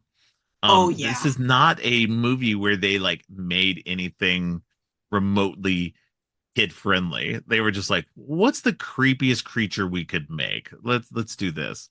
Does And it don't get have me wrong, the multiple rock biter, faces? yeah, Yeah. don't get me Let's wrong, the have rock biter is actually multiple. kind of, adorable. So In comparison, in yes. comparison, yeah. Yeah. What I did find out, and it was funny too, because I've never noticed this before, but when you're watching that sequence at the ivory tower, and the guy is talking, Mhm. that when they pull out, and you can see everybody standing there, if you look along the back, there's some more static figures that look like they've been just kind of placed in there. They're not actually there. But they are E.T., Mickey Mouse, there's some other Gumbies there. It's What? weird. Yeah, it's weird. You can actually, I'd never seen it, and I read it on IMDb, and I was like, okay, wait. So I paused it, and you could totally see them. It's bizarre. Oh my Supposedly, God. supposedly Chewbacca and Yoda are there, but I couldn't see them. All right. I Um, need to but go yeah, do that after this. yeah. So it's definitely this weird thing. I mean, you can Let's clearly see Chewbacca, or not Chewbacca, Mickey Mouse and Gumby. There's C-3PO. let's break the immersion, shall we? Let's make all these. But these... what's funny though is I've never noticed it on the multiple views I've watched, because I'm not focused on that background. You're focused on the guy talking, and and like I said, they're just shadow. They're all in black, so you can't really see. There's no definition to any of them. They're just basically the outlines of these characters, but they're such well-defined outlines that you could tell who they are. So it's very funny. Somebody was laughing when they did that. I'm telling you, like, and that's what's fun. And like, if you're having to do stuff like that, you're gonna animate, and you're gonna go, okay, I'm gonna draw on some fun stuff, Yeah. just some Easter eggs for people if they get a chance to rewatch this. So, but yeah, so they're told, oh, there's not much they can do. The childlike empress is dying herself, so she's really got no power. And they need a hero, a man named Atreyu, to help save them, to find something that'll help the childlike empress survive whatever this mysterious illness she has, and that maybe at that point then she can stop the nothing. So, but then a boy walks up, and they're like, "Ha, get away from here, boy!" And they're laughing at him, like, and they're like, "Well, I'm the only Atreyu there is, so you can either take me or leave me. So if you don't want me, I'm just gonna head back out." Which is, great. Like, I love that. Just like, all right, you don't want me, I'm out. Have fun. Yep. But then they're like, wait, no, we'll take you. We ain't got nobody else. And then we get to a part that is probably the most widely recognized part of the movie, and probably the moment that has really caused a lot of kids a lot of damage. Yeah. And I didn't realize it came so early in the movie. I always assumed, like, it's been so long since I'd seen it, I thought it had come much later in the movie, but it comes right at the beginning of his travels. And that's the sequence in the swamps of sadness. So they do a really good job of, like, I don't know what the best way to do. They kind of lure you in with, like, things are great. Things are like, look at all this pretty scenery that he's riding through, and and then they wake up by a stream, and they decide to eat, and it's all like happy times, and Bastion's like, oh yeah, it's a great idea, let's eat my sandwich too. Yeah. And and you're all feeling happy, and then somebody takes a dagger and stabs it into you Yeah. in the swamps of sadness. Yeah. Now, my only point of contention before we go there is that back in the palace, they're like, Yes. okay, you need to not take any weapons Right. on your quest. And I'm like, why? Yeah. Right. Because first off, like I get that there's this whole like, okay, we're gonna identify with the kid, try to, you know, make the kid feel like he's following a hero. Great. Right. But at the same time, he has absolutely no opportunity to use said bow and arrow in the whole first sequence Right. of the movie. So it wouldn't matter if he left it Right. behind. It just seems like an unnecessary detail. Right. That's all I'm going to say. So we're riding around on the plains and everything is pretty. And then we get to the swamps of sadness. And yeah, it is just as traumatizing every time that you watch it, no matter what. I decided to watch the Neverending Story first in my Okay. thing of movies last night. So I was bawling. You know, I'm like, yeah, I know what happens. I'm still sad. Yeah. You know, Artax is they're going through the swamp, and whoever lets the swamp of sadness overcome them sinks into the swamp and dies, and the horse dies. Right. And Well, and that's what's interesting about it too, is like once you've entered the swamps of sadness, it makes you sad. And then like if you give in to that sadness, then it just swallows you whole. And it's such a weird, like it's a weird, like it's not a very veiled metaphor, like in a lot of ways for like depression or anything like that. Yeah. But it's definitely one of those things as a kid, you're just like, dude, like right off the rip, you're gonna just hit us with it. Like we've already been hit with this like existential nothingness coming for us. Now you're gonna like kill the dude's horse in the first like this is within the first 30 minutes of the movie. All of this is happening. It's such a like depressing movie in so many ways. It's like how does this movie get any better? And how did it become a classic? So and trying to, you know, convince somebody to watch it just by giving them a short synopsis of what happens doesn't do any favors, because you are like, yeah, kid's mom dies. He gets a book, goes to read it. There's, you know, a giant nothing that's taking over the land, and they get this kid to go face it, and then his horse dies. Right. And so it's a big ball of sadness. Yeah. And they spend a lot of time making you feel those feelings. You know, it's not just a one and done, like horse sinks into the swamp. Then there's a whole scene of him just like trudging through the swamp. Yeah. With very sad music in the background. Until he eventually comes across the Shell Mountain. Yeah. The very, very old tortoise or turtle. I'm not sure exactly what it is. But it's a Morla. Yes. I don't somebody who's remember. Been around for thousands of years. Yeah. I don't remember who I was talking to, but I was on another podcast and this movie came up, and they were absolutely horrified by the turtle. Like, interesting. Like that was their like their major point of their fear. Oh, it's gonna kill me that I can't remember.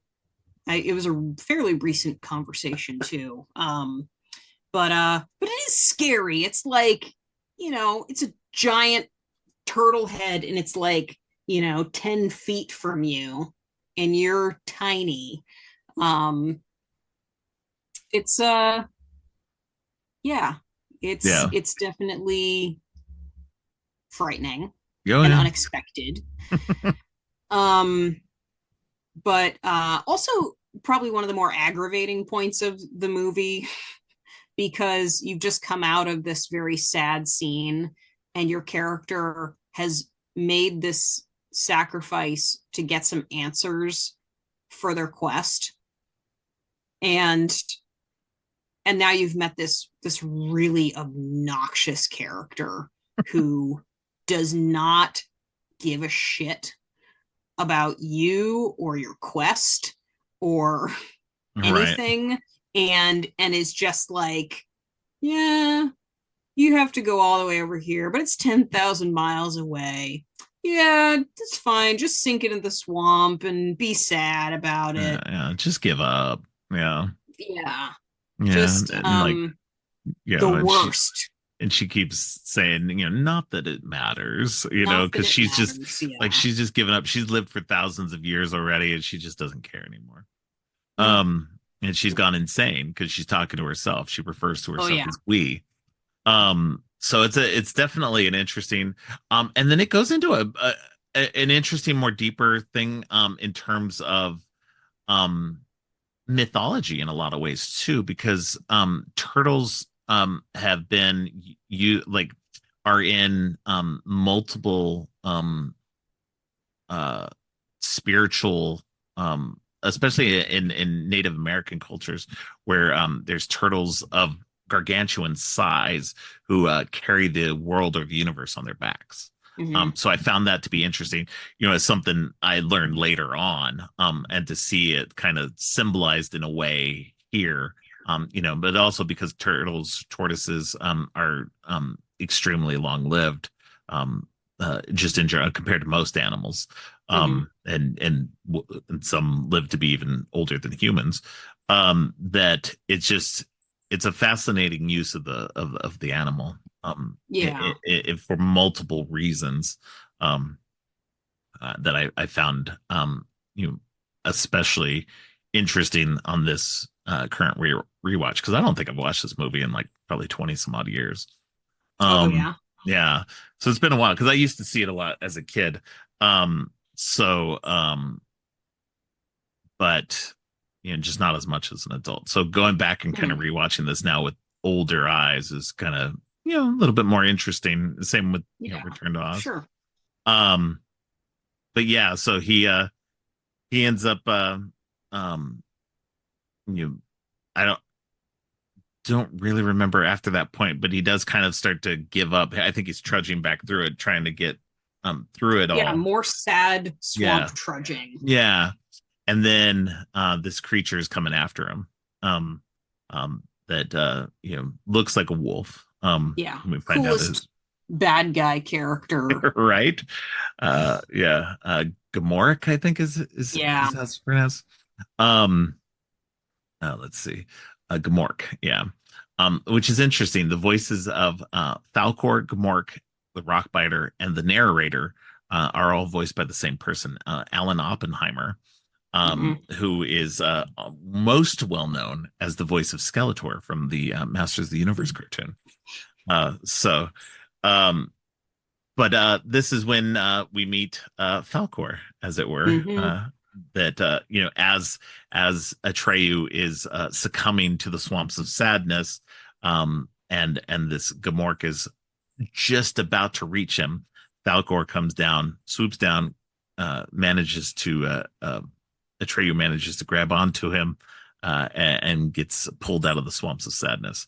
And then the next time we meet him, he is cleaned and his wounds have been dressed, and they are now 9,000 miles closer to 9,800 and something miles closer to Yeah. their goal. So Falkor managed to get him a lot closer to his the end goal than he Yeah. was before. Yeah. So it's but Falkor, like probably one of the most well-known dragons of all time, Mm. in popular culture anyway. Yeah. Certainly the cutest. Right. Like, This great mix between a dog and a dragon. Yeah. Yeah. So what's really funny is being, I was born in 88, but I was definitely more of a like 90s kid. So my first Neverending Story was actually Neverending Story 2. And so I watched them out of order. Okay. And they built a different Falcor for Neverending Story 2. So he looks different. And so that I just was used to that. Right. Yeah. And then when I watched this film, I was kind of like, I don't know, he kind of looks weird. Like, well, yeah, just a little weird. Like, and of course I don't notice it now that it's been so long since I've seen either film, but I do remember that initial like watching the first movie for the first time and just being like, yeah, I don't know, Falcor looks kind of funny. I don't know. But the funny thing is, like, okay, Falcor, you made it 9,800 miles and you couldn't go like just a few miles more just to right. that Like that's what I didn't understand. It's like, why couldn't you go the extra 100 or so miles? Like, why? And we assume it's so that Atreyu can get mended by some characters who I was not a super huge fan of as a kid. Right. Yeah. I've mellowed to them now. But Engebook and Urgel, I think their names are. Yeah. And they just, fun little I don't know if they're gnomes or what they are, but little elf guys. And he's a Southern Oracle expert, and she's, just this very motherly, kind of surly woman. They kind of remind me of the couple in The Princess Bride. Also. Yes, like, exactly. Yeah. Yes. Yeah. Yes, that's the 80s healer couple theme. And so they bring back Atreyu, heal him back to health, and then they go look at the first gate to the Southern Oracle. And this is probably my favorite sequence in the movie. Yeah. Because it is absolutely just so like harrowing and beautiful and scary. Yeah. And I love the design of the gates. Yeah. Overt nudity aside. Right. Because, for a children's movie in the 80s, it's hilarious. But yeah, they go up to the top of the rock and they've got a telescope or some such thing that Engebook has designed so that he can look at the first gate and watch people die as they go through it, basically. Right? Because that seems to happen more often than not. And as they're up there, there's this very shiny knight who appears on horseback who decides that he's going to try and get through the gate. And I like there's this whole nebulous quality about the universe right here that I would love to see somebody explore. Only because I'm just like so I'm so interested in this idea of like, yeah, there's knights in this world Yeah. trying to conquer gates like this. Like, is Right. there more shit like this elsewhere in the Right. world? Yeah. And are there knights like trying to get through it like some kind of trial? Right. Yeah. If there's knights, then are there like kingdoms? And like how medieval are we going in Right. the world of Fantasia? Because I'm just like, I would love to know. Right. But we, you know, it's just, again, we just get this tiny little snippet, knight on horseback going through this gate. No idea what he's doing, just trying to, you know, get to the Southern Oracle for some reason. Right. And this whole horrifying scene that happens with the gates, which is awesome. Yeah. And the eyes open up on the gates and they basically laser blast Right. the knight off of his horseback, and Yeah. poof, he's like dead. Just obliterated. Yeah. Yeah. And that's what, and that makes an interesting sequence too, is like when Atreyu goes down there to make his move to go try it, he lifts up the helmet and sees the guy's like burnt face. Oh yeah. And again, this Yeah, is a kid's movie. Yeah. Like, the wind rushes through and opens the helmet up. oh yeah, there you go. Yeah. Very suddenly. Yeah. The tension or like in a whole that scare whole move. scene, Yeah. yeah, is just like amazing. And yeah, his whole face is just fucked up. It's just burnt. Yeah, it's just, yeah, it's beyond gross. Yeah. But this movie clearly did not care about No. death or No, this is a movie that messed moral up injury. kids. I know this is a movie that messed up a lot of kids. Movie. Yeah. Like, yeah. It just so, but yeah, that entire scene, and Atreyu was, going back and forth looking at each statue, waiting for those eyes to open, right. And totally getting scared. And yeah, just, it's so, I will call this scene exquisite because tension is really good.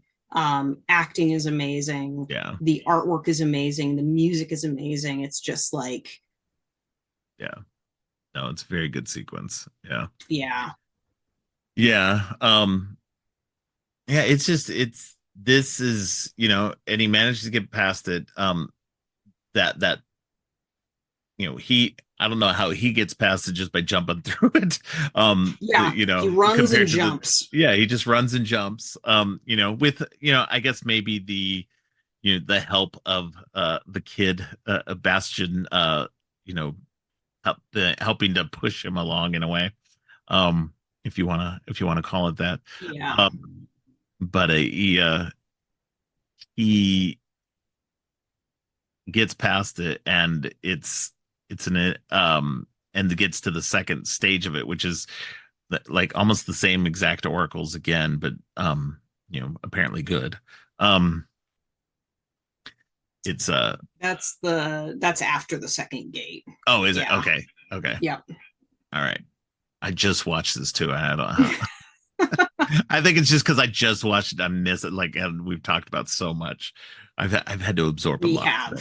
Yeah, no worries. But yes, tell me about the second gate, because apparently I'm just missing that. The second gate, there's a radical scene shift, and because we go back to Bastion for a little while, and he's like, "Oh, whoa, that was intense," but I'm going to keep reading. And he tends to do a lot of just this, like, looks up from the book and says wherever we're at in the book, and then looks back down at the book, which is funny, but it happens a lot. Yeah. And so the next scene, radical scene shift, is we're suddenly in a blizzard, and I would love to know how that happened. Yeah. Between the hot desert sand. Right. But this Fantasia world is very weird. It's very strange. But suddenly there is we've got this gate that's been heralded as being even worse than the first one. Right. And it so does not live up to that hype at all. It's like a big round mirror, basically. Kind of looks like it goes into a sewer pipe or something. and it's basically just a mirror that shows you your true self. Oh, right. Yeah.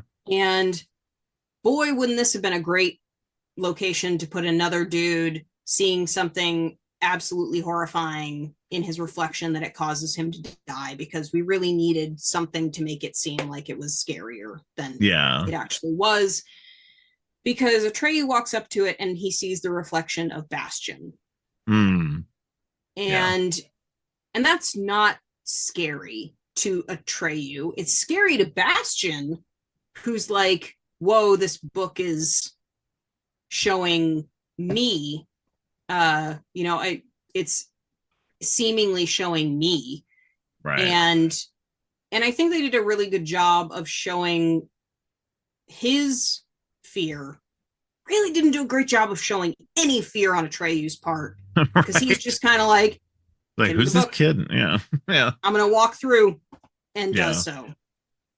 And then we're at the Southern Oracle, which is exactly the same gate as the first gate, but blue.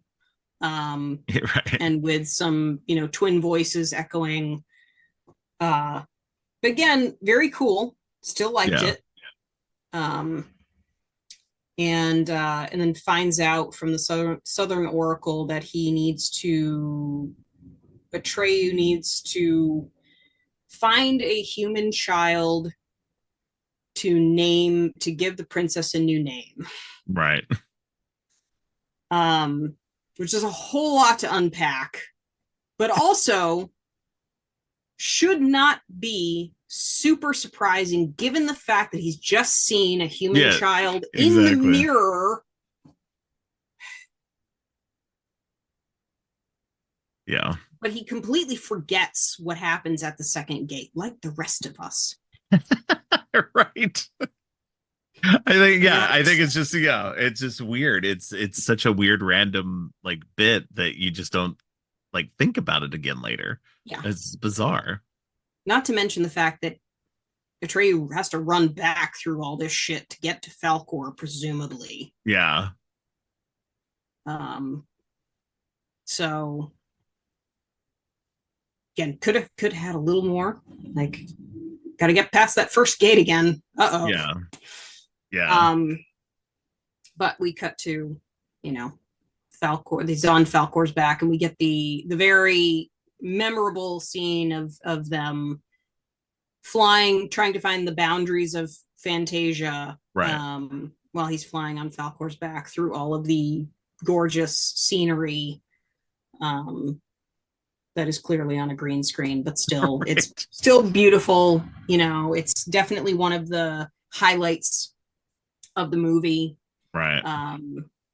Something that anytime you get to watch Falkor flying, a lot of fun. Yeah. So again, just beautiful stuff. And then we're assaulted by sadness and misery again. Yep. Suddenly there's a storm, and he ends up getting knocked off of Falkor. And they get separated for a bit. Falkor flying around trying to find him, and he's walking around in these like what look to be ruins of somewhere. Yeah, really, again, really cool concept. Yeah, love the architecture. Would love to know more about this ruined city, what it is, where it is. That's just me and my never-ending curiosity.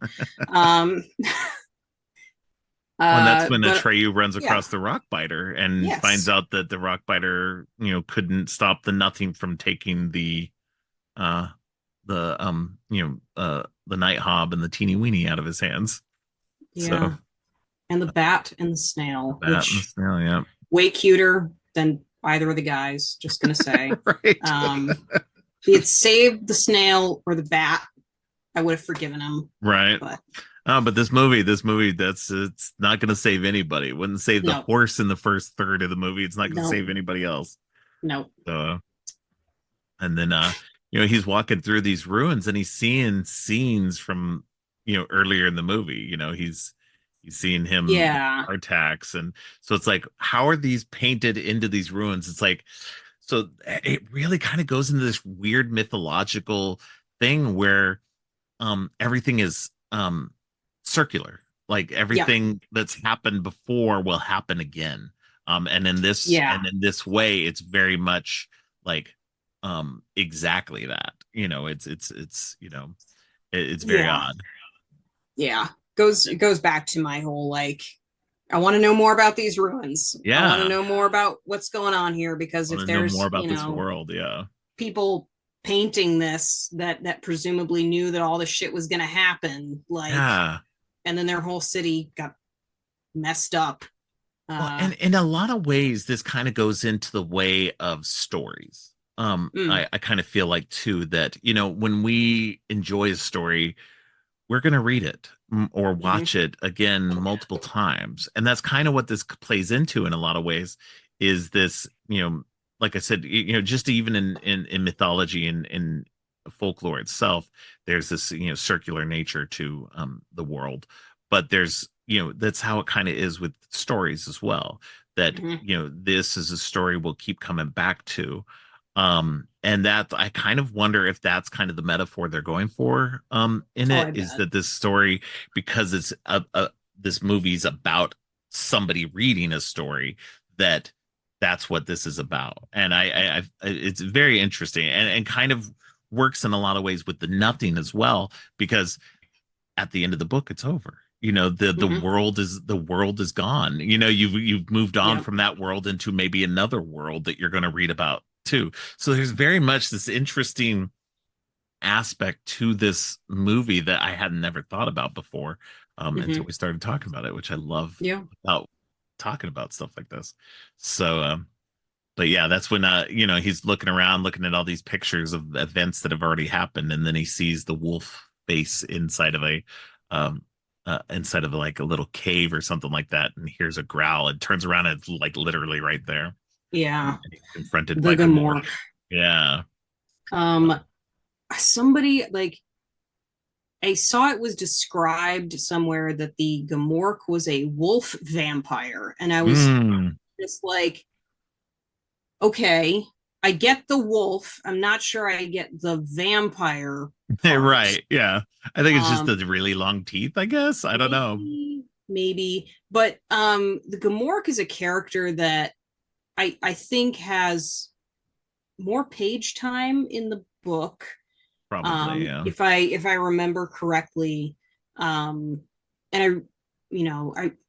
we get a little bit of that, like he's catching up to Atreyu every once in a while, but then we have a whole sequence of time where he's just like gone.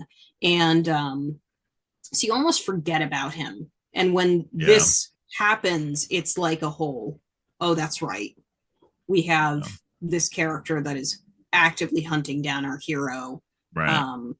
And we get a little snippet of his like backstory, which is that he's like not hired, but he's the servant of the power behind the nothing. That's it. Servant of the power behind the nothing, which is like this really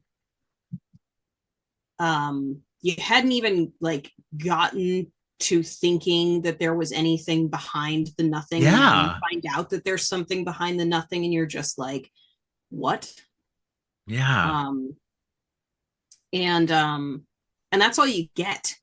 That's like it. You don't find anything else about it in this movie. Like after that, it's like, nope, that's it. You're done. And you don't find out. I mean, I'm assuming in the story, in the book, there's they go more into it, but because this movie didn't get a sequel that follows up in that way, that it doesn't. We don't get that. I actually don't know if the book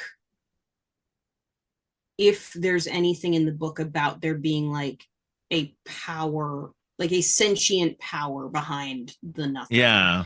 Because it's explained, even in the movie, it's explained that it's driven by humanity Right. as being, the reason for the nothing's presence. And in the book, it basically is what Neverending Story 2 was. Okay. It's just, that's kind of the second half of the book. Right. And that focuses on an entirely different villain and almost on an entirely different plot. Right. Somewhat related, but it's so yeah, it's weird. It's almost like they had an idea of maybe putting something more in and then decided against it. Right. So but in any case, the Gamork does not recognize Atreyu. Right. And it may be because at that point he'd lost the Orin. It could be if he was Yeah. tracking the Orin. I was Right. kind of confused because I Yeah. was assuming he was like smelling him or something. And, Right. but yeah, he doesn't recognize Atreyu and then basically tells him that he's hunting Atreyu. Right. And at this point, Atreyu falls over and picks up a weapon. Yes. And the only time he's ever needed a weapon in the entire film. Right. And luckily one presented itself. Yes. And that may have been what it was, part of the whole, thing about it all is like, if you won't need a weapon until the moment you need one, and one will present itself. Yeah. So. Yep. So, so he grabs said weapon, which is, like a curved piece of slate or something to that effect.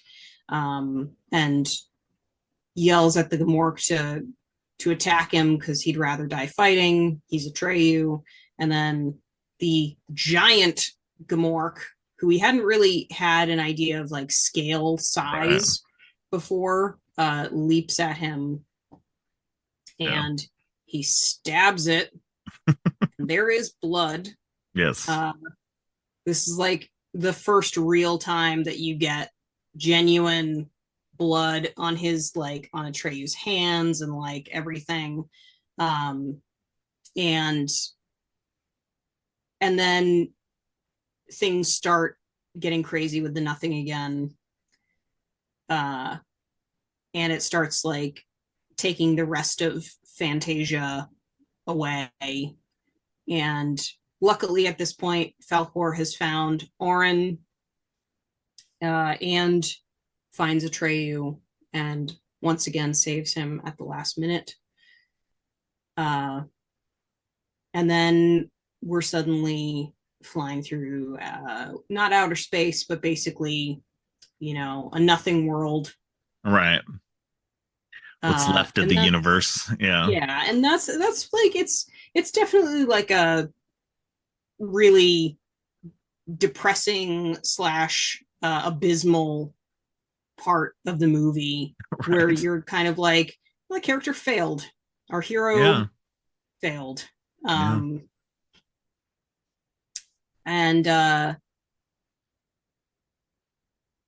you're sort of kind of wondering like, what's next? Yeah. Like, what do you do after this point? You've like the universe or the world of Fantasia has been destroyed. So it's like, what else could happen at this point? Yeah. So, but they find the fragments of the ivory tower, and they do. They find out that that what they need to do to save the princess is to have this boy give her that new name again. Like they're trying to figure out how to get this kid to realize this, and because this Bastian doesn't understand that he's been a part of the story the whole time. Yeah. So, and it's a really cool reveal Yeah. But again, there's a point during this whole scene where it seems like somebody was doing this, like, come Yeah. on, come on, come on. Yeah. And that's when Atreyu like dies. Yeah. And you're just kind of like, and he falls backwards and doesn't get up. Yeah. Um, and you're like, yeah, okay, we're gonna kill off your hero. Do the thing. Yeah. Make the choice. Do the thing. And after some tearful crying into the camera from the childlike empress, Bastion finally gives her the name of his mother, from what we're supposed to understand. Yeah. But the mother's so the name he yells out is Moonchild. Yeah. Which and it, like, was that really his mom's name? Like, I don't think so. I like maybe it was a really, nickname for her or something. That yeah. There's definitely once again a disconnect. But that's straight from the book though, too, though, that the name is Moonchild. So yeah, it's I think there was just a throwaway moment where there was a comment that Bastion made that was like, they should ask me. I would name her after my mother. She had a wonderful name. And then you're led to believe that that's what he's going to choose. And does not. Right. So yeah. Yeah. It's definitely a bizarre ending. That's what's always the ending is never, at least up until that point, the ending has never like landed fully with me. Yeah. And again, I think that's because, again, this is supposed to be halfway through the book. And according to what I read, is that after this point, Bastion gets pulled into Fantasia, and the rest of the story is about his adventures in Fantasia. Yes. Which makes for a very fascinating story, and would probably have made for a very fascinating movie, like a sequel for that. And to be fair, I know I've seen Neverending Story 2, but I can't remember how closely that is what happens. It's fairly close. Okay. Because like that was the first film that I saw of the series. Right. And I was, I really liked it. And then I saw the first movie, and then I eventually read the book and was like, oh, it's just this second half of the book is basically what happens in Neverending Story 2, which is, again, it's a totally different villain and a totally it's somewhat related to the first part of the book. And they almost kind of get there at the end of Neverending Story, where the childlike empress gives him the grain of sand and says, the more wishes that you make, the more beautiful Fantasia will become. And the wishing becomes an aspect of the second part of the book that kind of gets Bastion into trouble. And that is cool. It's a really neat way to bridge both stories. And I think they did right by 80s kids and making it a more of a kids movie by having Bastion ride on Falkor at the end of the movie, because that's what every kid wanted to do. Yeah. Once they saw this film. So and then the best scene of all, of course, is the comeuppance at the end, with the bullies. So that was all like great. They hit a home run there, no problems there. Although I'm sure the author didn't. And that was the part that the author that was the reason why the author wanted to take his name off the movie, was because they changed that end. Which I think it was a very good ending. His problem was taking Fantasia, putting Bastion in Fantasia was fine, but taking Falkor out of Fantasia and into the real world was the problem. And this goes into what we were talking about before with Return to Oz and just the Wizard of Oz in general, was this notion of, her not having the ability to convince anybody that she was in Oz, whereas Mhm. he comes ripping out of it on a stupid dog dragon, Yeah. and and not stupid in like bad way, just like in an awesome way, because Falcor is definitely the most awesome dragon there ever was. But it's just he being able to pester his bullies and everything like that was amazing. Yeah. But it also, like you see other people running down the street as well too. It's like Oh yeah. it's not just them that can see it. This kid is literally riding this dragon through Yeah. reality. And so And it's definitely a great way to end the movie, and definitely a great way to go. Look, this is real for this kid. He did not have this was not a fantasy for him in his own head. So yeah. Which they effectively retconned that I'm sure, that yeah. piece in the second movie, because it's a little hard to explain, for the second part of the Right. adventure, with dad still being Yeah. annoying Yeah. dad. um and then we're not even going to talk about the third movie, because that is an atrocious thing that never should have existed, Right. even if Jack Black is in it. Like, That's funny. it Uh, should not exist. that's too funny. Yeah,